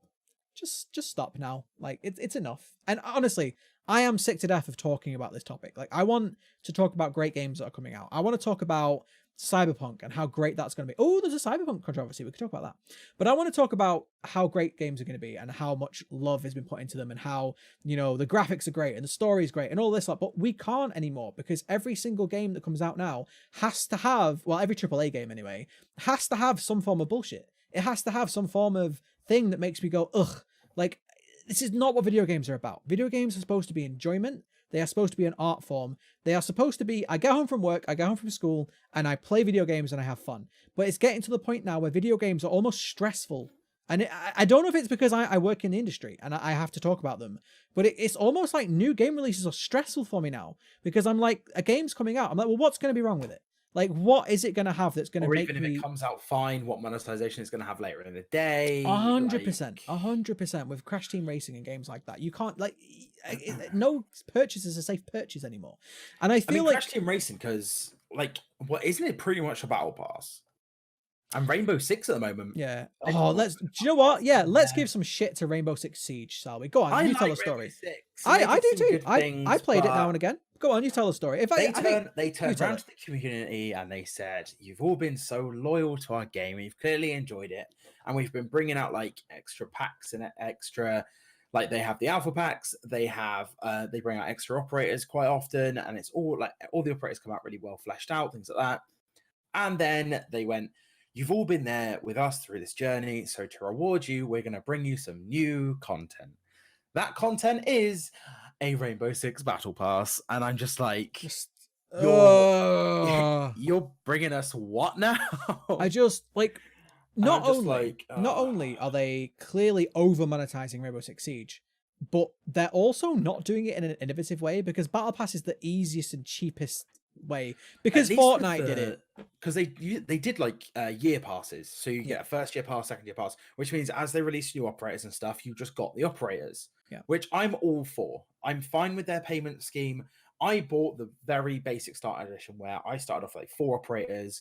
I make renown at half the speed of someone that paid more money, but like I can play the game with my 4 operators, and over time I now have all the first years. I'm starting on the second years and getting those. Yeah. Because obviously the earlier ones are cheaper than the later ones. And I'm fine with that. Like if people want to spend more money, because the copy of the game I got was like £12 on Steam. Yeah, you can pay 40 quid for the game. You get all the operators, and you get like a year pass. You don't get all of the operators when you pay for the 40. You get like all of the original You get like ones. first and second year. I think you don't get all of them. You still have to. You get a big chunk of the operators, like at least all of the release operators, and you also earn your renown twice as fast. I've just noticed like how there's a really big. JP's going to notice if he watches this podcast. It's like a really big gap beneath my like nameplate and my like camera. Everybody watching the video now is going to be so triggered because I've just pointed do this out along the bottom of the thing, and it'll I be could just more like clear. I could just like move it like just put your arm there so there's a light patch. No, I'm just gonna like move it. Oh god, that's moving the camera. Oh my god, like oh my god, it's triggering me. For the record, and just so everyone watching knows, I can't see any of this. No, he can't see. I am we're in a Discord call, so he can't see shit. But I could just see like a really big gap between my stuff. When you were like, "Oh, I can see," and you pointed down, I was like, "No, there you go. That's kind of fixed. It's fixed. Kind of. Yeah, it's fixed. It's good job. It's fixed. Continue the Rainbow Six. I'm so glad that was the middle of my not sentence. only is this, the most professional podcast on the internet, it's also the most shocking podcast. The most shocking podcast. The most shocking podcast on the whole. We are on the cusp of like not allowed to advertise, not getting banned. Like we're right in that sweet middle. Yeah, we're on like thin ice right now. YouTube are like looking at our channel, being like, just one more time. God damn. Let's hope you swear at EA one more time. You see what happens. Let's hope neither of us say like, because then that's it. Wow. Wow. Now I'm actually going to have to go through the video and actually use a bleep. I think this is the first bleep I've actually have to use. Please bleep it. I have to. I can't use that word. And now everybody's going, I wonder what word he says. Ah, ha, ha, lol. Well, I'm going to probably type it in the comments. Amazing. Brilliant. Wow. Continue. So Rainbow Six, I'm fine with the monetization. I bought a really, really cheap copy of the game, and it takes me way more time to get other operators stuff out. But I don't play the game like that hardcore. I don't need access to all the I play operators. it very occasionally. I mean, I play it with friends and I enjoy it. Yeah, and same. we go and we dick about. Yeah. I have all the operators I need for that because I have Sledge. If you're dicking about, Sledge is the man to go for. Your big hammer, and you hit things with a big hammer. Boom. I feel like the game is a good game, and I feel like a lot of people stream it, a lot of people love it, playing it, it's great. However, knowing that you've got to buy the game, and then there are loot boxes in there. Well, they're sort of half loot boxes. It's a weird one. The alpha packs are really, because like it's not like you can just keep. Pack. Can you continue to buy?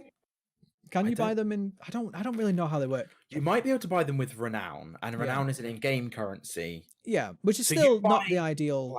Platinum? I can't remember what. There is like a U point or a U something. Well, we're getting off topic, but regardless, you buy the game. It has microtransactions. It has a premium currency. Now it has a battle pass as well. And battle passes are... Fortnite started this off. As far as I can tell, Fortnite was the first one to do this. I think and then you're right, yeah. Every company seems to now be doing their own battle pass, and it just shows how little innovation and creativity there is left in this industry when you have big AAA companies all using the same idea. Like one idea works and they all jump on it and go, yeah, we'll do that. It's like when Battle Royales came out. It became a meme. It became a joke that everybody was making their own Battle Royale. And it got to a point of where it was so laughable that anytime a new Battle Royale came out, people were going like, ugh. And it's the same thing with battle passes. It's like, oh, great, every game now has a battle pass because, ugh. You know what I mean? It's like have some creativity, like have some independent thought, like, It's and just easy. don't try and sell it as a positive either. Don't be like, oh hey, we brought you more monetization, give us more money, but it's all for you. Like, no, fuck off. No, it's not. It's for you. I mean, Dauntless has a battle pass, but I quite like Dauntless's battle pass because there is a free tier to it, where Yeah. as you play the game, you get like some stuff. Well, And there's a free tier to every battle pass though. Even Fortnite but a has a lot free of the tier. ones I've seen, so like the PUBG one, like the free tier of it's just a bit. Yeah, but they're a bit But on all of them though. Like all the good shit's on the paid tier, of course. the It is. Dauntless one has some okay stuff on. Nah, but all the skins though, which is what people want, all the skins are on the Oh paid tier. yeah, to be fair, I nearly bought the last one because it was pirates, and the weapon skin for it looks like one of the Final Fantasy X weapons. Do you know the I big nearly reason? caved. The big reason why I really hate battle passes, because I wouldn't necessarily mind battle pass if you could buy it and then use it in your own time. But what I hate about battle passes is that they do it on purpose, where it's a limited amount of time that you can do it, and it's usually a month to 2 months. And it means that if you start halfway through the season, you know, if you've not been playing from day one and you're not playing that game really hardcore, the likelihood of you being able to unlock everything at battle pass is so slim that you end up paying more money to advance Did it. Fortnite hurt your feelings because you missed out a skin? Yeah, it did. Like if I'm paying money to access I was expecting you to something, feel way more fire than that. no, I did. You're like, yes, they did. Yeah, but like it would be the same if any game did it. Like I don't buy it on PUBG because I don't play PUBG often. But like if I'm paying money to get access to something, I should be able to unlock that in my own time. I'm a busy man, right? I'm a busy man. I don't have a lot of time to play games. If I buy a battle pass, I should be able to unlock that in my own time. That battle pass should be tied to my account, and I could unlock that in a year's time if I wanted to. Like you can't. Well, you can do what you want, but the minute you start charging people for access to a limited time event, that's too much. That's too much. And then especially when they give you a shortcut, because I know Fortnite does that. They give you the option of a shortcut where you pay more money to skip levels on the battle pass. Then you're becoming the same thing. Yeah, you're becoming scummy now. You are making an environment where it's not very good for us, and then giving us the option to skip that environment. That's exactly what Dawn of War did. Shadow of War, sorry. That's exactly what they did, where they were like, oh, the game's super grindy, but you can just pay to get some, you know. Yeah, that was super shady. I mean, for me, like battle pass is like, I'm probably never going to buy a battle pass for a game. Yeah. If I got, well, then you get FOMO though. You like, get FOMO if you don't buy the battle pass. It doesn't bother me.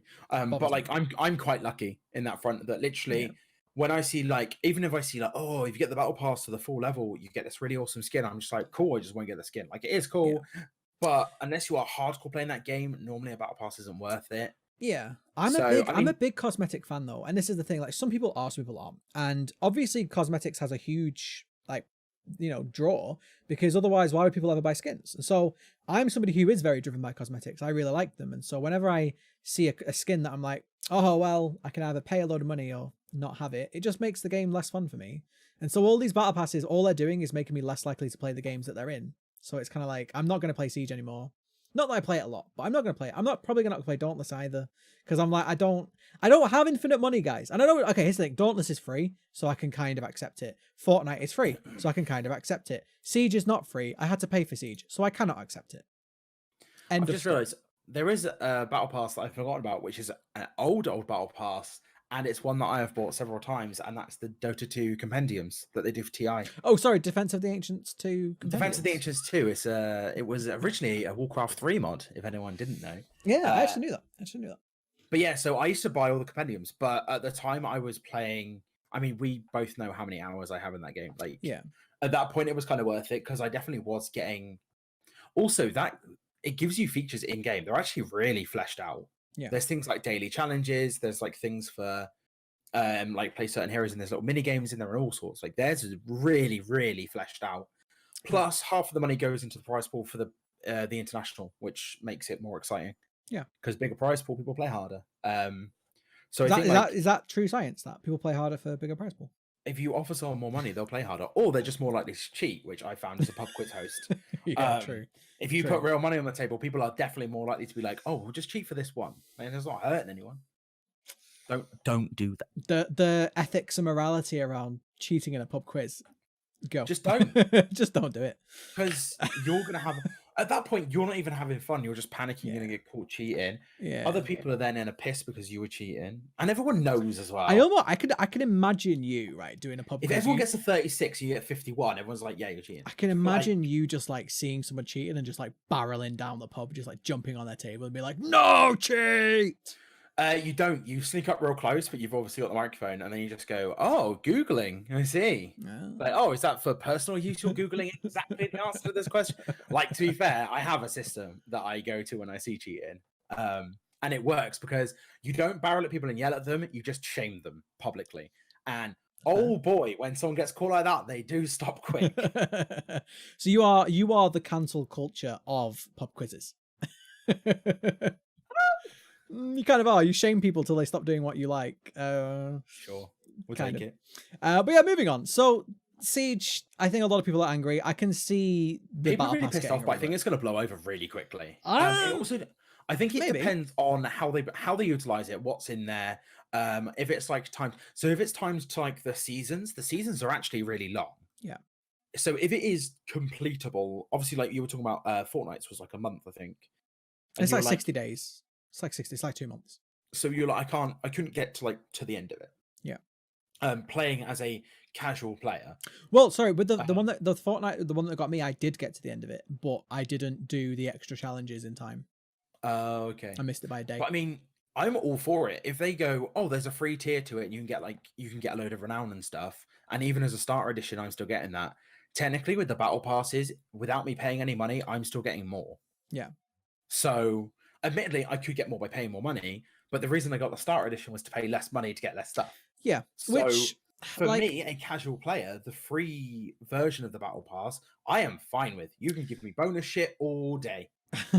Like, yeah, I don't know. I just Ubisoft, really, if you're watching this, bonus stuff, please. I actually know somebody who works for Ubisoft. I can get in touch. Go for the They sponsorship. probably don't talk to me anymore because of how like much shit I give to the. Do you want to AAA sponsor devs. this shocking content? Because YouTube won't let us. We'll never ever, like, even if we are made it so shocking, we cannot give YouTube money to promote us. It's true, we can't pay YouTube. They won't take our YouTube money. are just like, no, keep the money, just leave. It's so funny.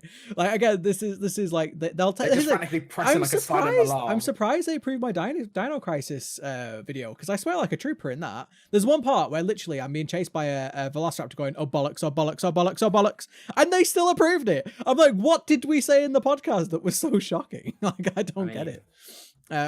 We call out companies and CEOs and stuff. And... yeah, I mean, look, I can understand it. I can understand it can be almost seen as being a little bit like controversial content, or even though it's not, we're literally sticking up for the consumers, which that's probably where we're going wrong. Google are like, no, don't stick up for them. Wacha, stick up for Google. Wacha, we're always listening. Why are Google wacharing at us? I'm just saying that they're horrible, evil overlords with a whip. What is that? Was supposed to be a whip. All right, Chandler Bing. Whoopa! Whoopa! No, but like, I don't know. I've gone way off topic. My point was, don't have a price for your game and then loot boxes and then skins and then a battle pass. All right, just like, if you're a free to play game, you can get away with it, but even then people are going to scrutinize your monetization. If you're a premium game, which is what people are calling paid for games these days, premium games, which is not really fair because they're not half the time premium, they're just shit with extra monetization in. But if you're a premium game, don't put extra monetization as well. There's a line and they've crossed it, and you're probably right, it probably will blow over, but it just sucks. It's just another game. Rainbow Six's monetization model isn't that, because think about it, it is a very old game. So I would rather they do what they do now, where they have year 1 operators, year 2 operators, and they release them out in like little spurts. Yeah. Because but you've also got to remember that they're not developing new games anymore either. But I'm fine with that because Rainbow Six is really well padded out. It's pretty well balanced. They need to remove Clash from it because she's bullshit. But like, I'm fine with them going like, oh, here's some more operators and some more maps, and just supporting the game that I already own. Because otherwise, every year, say they did an EA with FIFA, every year they're just re-releasing the same game, or like Activision with Call of Duty. Every year there's a new Call of Duty game, and it's basically the same. All you have to do is release a few new maps and a few new guns, which is what Rainbow Six is doing. I much prefer that. I don't know. here's a brand new $50 game with no Call of Duty tiers though, of buying. like as Call of Like, Duty is an example, up until the last sort of like couple, in fact, it's just the last Black Ops was the last one. You were getting a campaign every time, and I know not everybody loved the campaign of Call of Duty, but you're getting a campaign every time. You're getting new sort of like characters, if you will, whatever you want to call them, new people, new guns and stuff. It was a new game every time, so you can understand paying $60 for it every time. Whereas Rainbow Six Siege is the same game, and they're like, hey, now you've got to pay another. Like, if you added up all what it costs to buy everything in that game, it would probably be a lot of money. Like, I mean, if you went from the full thing and then you buy each of the year passes, I honestly think it's probably less than buying Call of Duty every year. I don't think so. I don't agree with how much content. Call of Duty comes out £50 every time, whereas each year pass is like 20 quid. No, I'm saying with the battle pass now as well, because you got the season pass now, the battle pass now. I mean, but also remember that their assets are already in place. They're only adding on top of it. It's not like they're having to redevelop a whole new game. Whereas when they do a Call of Duty, they're developing a whole new game. Whereas all they're doing is adding a new person in or whatever. Like, it's not really a big, the framework's there. Like, I've seen Rainbow Six. Like, Rainbow Six has brought into like really nice stuff. One of the things that they do is they release full 3D models that you can move around and stuff for cosplayers. Yeah. And it literally has like all of the. We already have them. It's part of the development process. Dead by Daylight are doing it. But not everyone is releasing those things. Dead by Daylight are doing it. Well, yeah, but that's fine. But we like Dead by Daylight. We do. Or even though I gave Dead by Daylight shit for having a premium currency in a paid-for game. Bottom line, EA can do one. Yeah, I mean, I feel like that's just general consensus on every podcast episode. And wherever they go to do one, 2K can go with them now. I'm done with them. 2K, you can get out as well. You can join the island of Scott. I don't get it. Like 2K, especially like because they just had all this crap. It's 2K for Borderlands, isn't it? Yeah, 2K and it was 2K that chased down that YouTuber and got his channel deleted. Yeah. Sorry. Allegedly. But like, you get right to the end of like that controversy, and then they were just like, "Oh, let's bring out 2K20. Come on, boys, bring him down." It's getting to the point now where I'm like, I feel like they just don't care. They're like, we can get away with it. Like, they're just being so blatant. A half-price copy of 2K20, but you have to do a slot machine, and if you lose, you don't get the game. Yeah. Don't give them ideas, Elliot. Please don't give them. They don't need any more ideas. It's 50-50. You get 2K20 or 2K19. Oh God, I wouldn't want any of them. Give me a good game. But yeah, I honestly, I kind of like, what can I do at this point apart from actually voice my opinions? What can I do? There's like, unless we all club together and say, no, we're not buying your game. There is an MP in my area-ish, an adjacent area to me, who is planning on going in front of like some kind of council meeting they do. And he is planning on taking loot boxes to it. That's how much loot boxes are getting noticed. Yeah. Is MPs in my area are like, no, we're not happy with the EA stuff. I don't want British MPs to get involved, but at this point, I don't see any other solution. I don't trust British want MPs. It to be like, if they're not going to play the game the way that everyone needs them to play the game, I want it to be regulated as gambling. Just to put an 18+ on it and show us the odds. Something needs to be done. As long as they treat it like gambling and they don't go like, oh, we're going to need brand new legislation. Yeah. The minute they say that, I'm going to be like, no. Some people love gambling. No. Some people like bet every week and it's fine. Like it's. I went to the casino on Sunday. Exactly. You're an adult. You can make that decision. If you've got money to burn, if you've got money to lose, go ahead, go do it. But that's up to you as a grown adult. We don't want children in front of these things. And again, NBA. Probably going to be sold to everybody, whether it is being sold to everybody. And this is it. Like, I'd rather it wasn't in games, but if they're going to put it in games, I want them to be limited in some way. To be fair, more just because I want the games companies to think twice about putting gambling in the games. Like, here's the thing. I am totally okay with them, all these AAA companies who are making all these gambling things, going, all right, look, let's go and make a gambling game that'll probably make a load of money, but don't put it in the games that we love. Don't put it in FIFA. Don't put it in NBA. Don't put it in Call of Duty, whatever. Don't take it out of that and go put it in something else, and then people who want that can go play that. People that want good games that actually have any value to them, we can continue playing without the fear that 2 months after launch Blizzard are going to go, oh, I heard you like loot boxes, we're going to sneak them in now we've got all the good reviews. That's literally loot boxes. Activision WoW Blizzard. Classic. Now they've got this huge audience. We're coming up with the WoW Classic Battle Pass. Just don't. I think this is one of the reasons why I'm really enjoying WoW Classic, is because it's just, there's no bullshit. There's zero bullshit. You pay the monthly sub and you're in the game There's That's it. zero modern There's no bullshit. mounts. There's no like microtransactions. There's no loot boxes. There's no nothing. You just buy the game and you're in the game and you get to play the game. I do kind of miss those days. Everybody misses those days. It was good does. times. There was. There's people alive now that don't know those days, and that's the worst thing, because those people. And I'm not trying to be ageist. I'm not trying to be like, aha, I know more than you. What I'm saying is that people are growing up now. This is what these companies want. They want people. Things. I've seen some stuff, man. No, they want people to grow up and go, oh, that's normal. Games always have loot boxes in. Games always have microtransactions. That's just normal, right? But whereas when I started playing, they couldn't do that because it was on a cartridge or on a disc. I know how good the gaming industry used to be. I know how much innovation, because when you had to sell, all your money was made on selling copies. You had to make the best games because the best games sold more. And so that was when we had all this innovation and creativity. This is when Zelda was made, Mario was made, all these iconic, Metal Gear Solid, whatever, all these iconic games. All those dead horses being flogged the crap out of. Yeah, and now it's like, hey, let's make a really cool and innovative game, and we're gonna call it Anthem. Anyway, pretty much we've hit all the topics. I was gonna maybe talk about Cyberpunk, but it's another non-controversy. It's a very non-issue. From what I've seen, like there is like 3 people getting angry about people getting angry. I think it is a case. I can't find those other people. Yeah, I was gonna say it's legit. No. It's one of those. Oh, people are angry about this, and it's like, are they? Essentially, if you haven't heard, like there were some people who were getting angry at the quartering, but they were getting angry at his headline. Not but people always get angry at the quartering, though. Like I feel like getting angry, like you can tell they didn't watch the video, and they're just like, well, but that's true of everything, though. Like everybody on the internet, people listen to other people in the comments before they actually go and watch the source. He's done a very good job of managing his Twitter.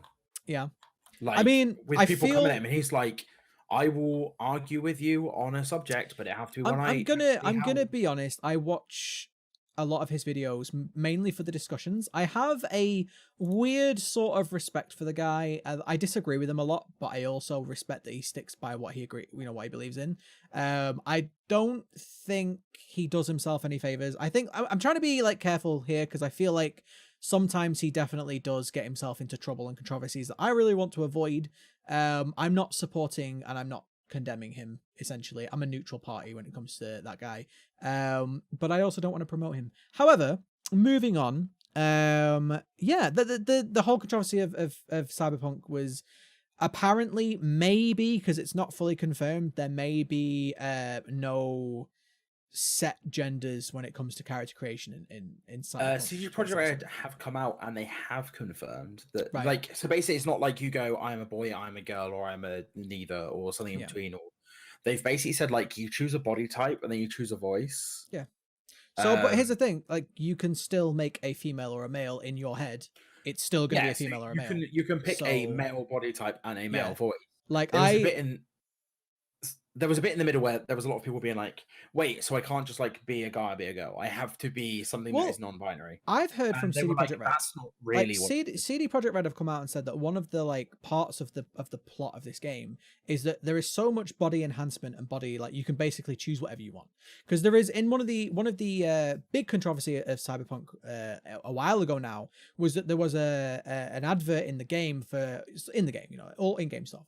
But there was essentially a woman with a giant member, and a lot of people were very angry about that because they were like, oh, it's trans issues. And CD Projekt Red come out and said, well, hang on a minute, in this world, like, gender is completely different to what you and I expect, and in fact in this world it's so much more common that people swap and change that they don't view gender in the same way. And so I feel like I can totally understand where they're coming from in the fact of that in this cyberpunk futuristic world setting, if they don't see gender like we do, then why would the character creation see gender like we do?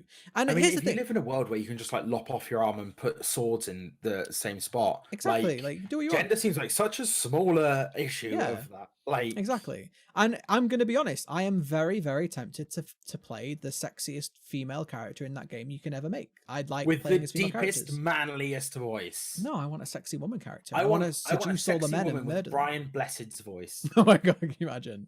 I am Cassandra. Anyone who doesn't know Brian Blessed, go and just. Are you staring at my breast? Like, I want this in my life.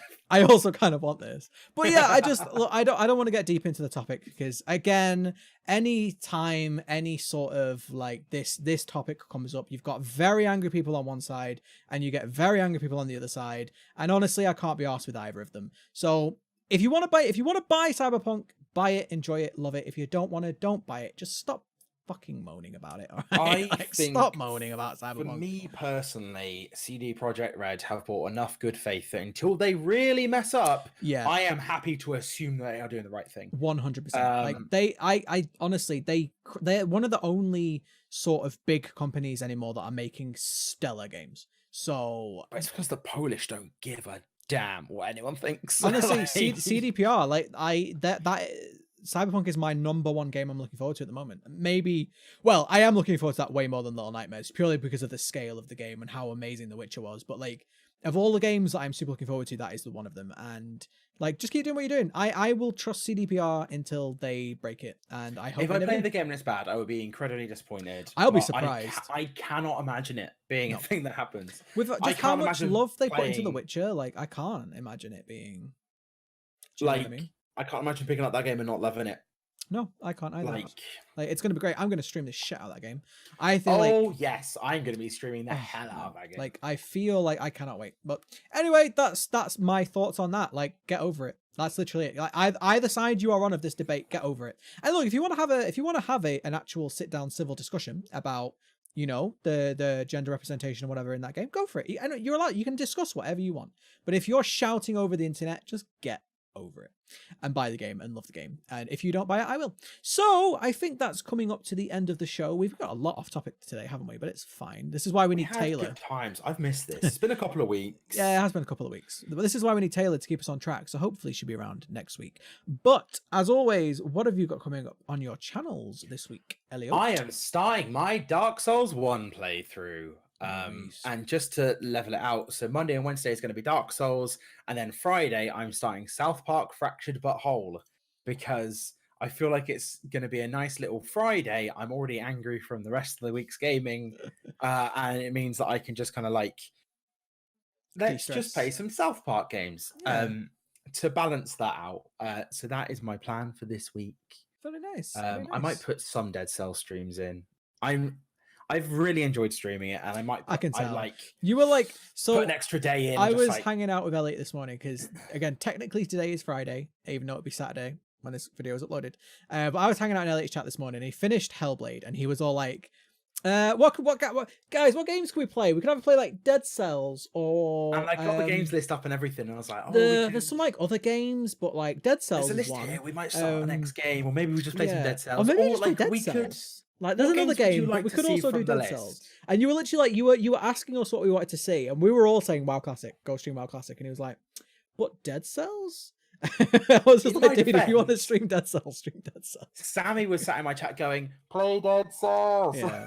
Like, But no, like yeah, just, I might have to start doing an extra stream day, I think, and I might make it like a bit of a later one. Hmm. And might put some Dead Cells in the rotation. Like you were saying, everyone needs a main game to fall back on. Maybe I fall back on some baby Dead Cells. Are you really going to stream Dead Cells for like a year though? I feel like you get bored of it. Maybe not like pure Dead Cells, but like maybe like little roguelites, just little. I like the roguelites. I Li- like it. little I've been run playing a lot of through. Enter the Gungeon again. I'm really enjoying that one. It's like I know it's just so easy to pick up for an hour and then put down again. I've been playing Crypt the Necrodancer on the Switch more, and oh boy, I'm enjoying it a lot. Yeah, I need to play that. I own it. I've owned it for ages. I've never played I it. want to get the Legend of Zelda one. Oh, I played Link's Awakening, the Yeah. new Switch one that's coming out. Yeah.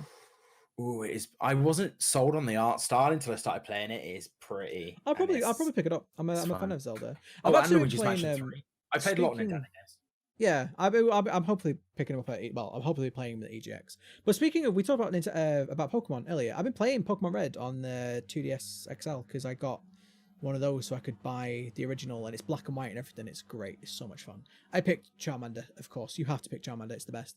I forgot how like I don't want to say how bad the graphics were, but I forgot how like the Pokemon look so much different on the originals compared to what they do now. There's been a load of people recently. There's been a meme kind of evolving of bring back round Pikachu, because Yeah, they made 'cause he was Pikachu like fat. really thin, Yeah. and he was like originally he was just like a little He's like a ball. chubby mouse, yeah. But yeah, But yeah. But if you don't like the graphics that much, get Fire Red and Leaf Green. Well, Although I They wanted to. took the slot machines out of Fire Red and Leaf Green, which were remakes of Red and Blue. Oh. Peggy 3 plus. But no, to be fair, I just wanted it for the nostalgia. Because I played Red and Blue when they released years ago, so I had to play it for nostalgia, and it's definitely scratching that itch. But anyway, I will be doing. I'll be carrying on with my Dino Crisis and Gibbous. I've already got some Dino Crisis recorded already. I just need to edit it and upload it. Gibbous, I'm gonna have to keep playing. I'm actually enjoying both of these games greatly. If you haven't checked out the Let's Plays are available on my YouTube channel right now, but it's just finding the time to record and edit at the moment. But they will be coming out slowly. I'm kind of like, because I've already got the Dino Crisis episodes, I've got a couple more episodes already recorded. I think I'm going to get those out first, and then I'll play Gibbous more when I can. But yeah, that's that. I'll be streaming Man of Medan. I'm supposed to be streaming it tonight, but it's 8:20 right now, so I think I'm going to have to push that till tomorrow, Sunday. I think we're going to have to do that on Sunday, because yeah, I'm not streaming this late. Sorry, Twitch. But yeah, so Man of Medan will be coming up on my Twitch channel. Apparently it's multiplayer though. I didn't realize it was multiplayer. If you don't know what Man of Medan is, by the way, it's made by the same people who made Until Dawn, and it's a horror game, and it's multiplayer. So I may see if I can convince someone to play it with me. Who knows? Keep an eye out on my Twitch channel if you haven't already followed. I am at twitch.tv/TheGrumpyBrit. This bearded beautiful bastard is twitch.tv/BlindsideUK, and you can find us Twitter, Instagram, wherever you want to find us. We're all over the internet. Just find us. But I've been hanging around in places in the internet. It's fine. Yeah, we've all been there. We've all done that. But for now, guys, if you have made it to the end of the video, thank you so much. I do enjoy making this podcast. So if you wouldn't mind giving the podcast a like and let me know down in the comments if you have anything to say. If you don't have anything to say, leave a comment anyway, because it helps the algorithm. Just comment and go, I don't really have anything to say about this. Well, considering that we are too shocking to be promoted by YouTube, you guys have to do it for me. So go, engage with the video. It really, really helps. If you comment saying I have nothing to say, we'll pin it. I will pin it. I will pin that. We'll pin the comment. I will pin that comment. I have nothing really to say on this. But guys, thank you very much for watching, and I will see you next time. Bye. Bye.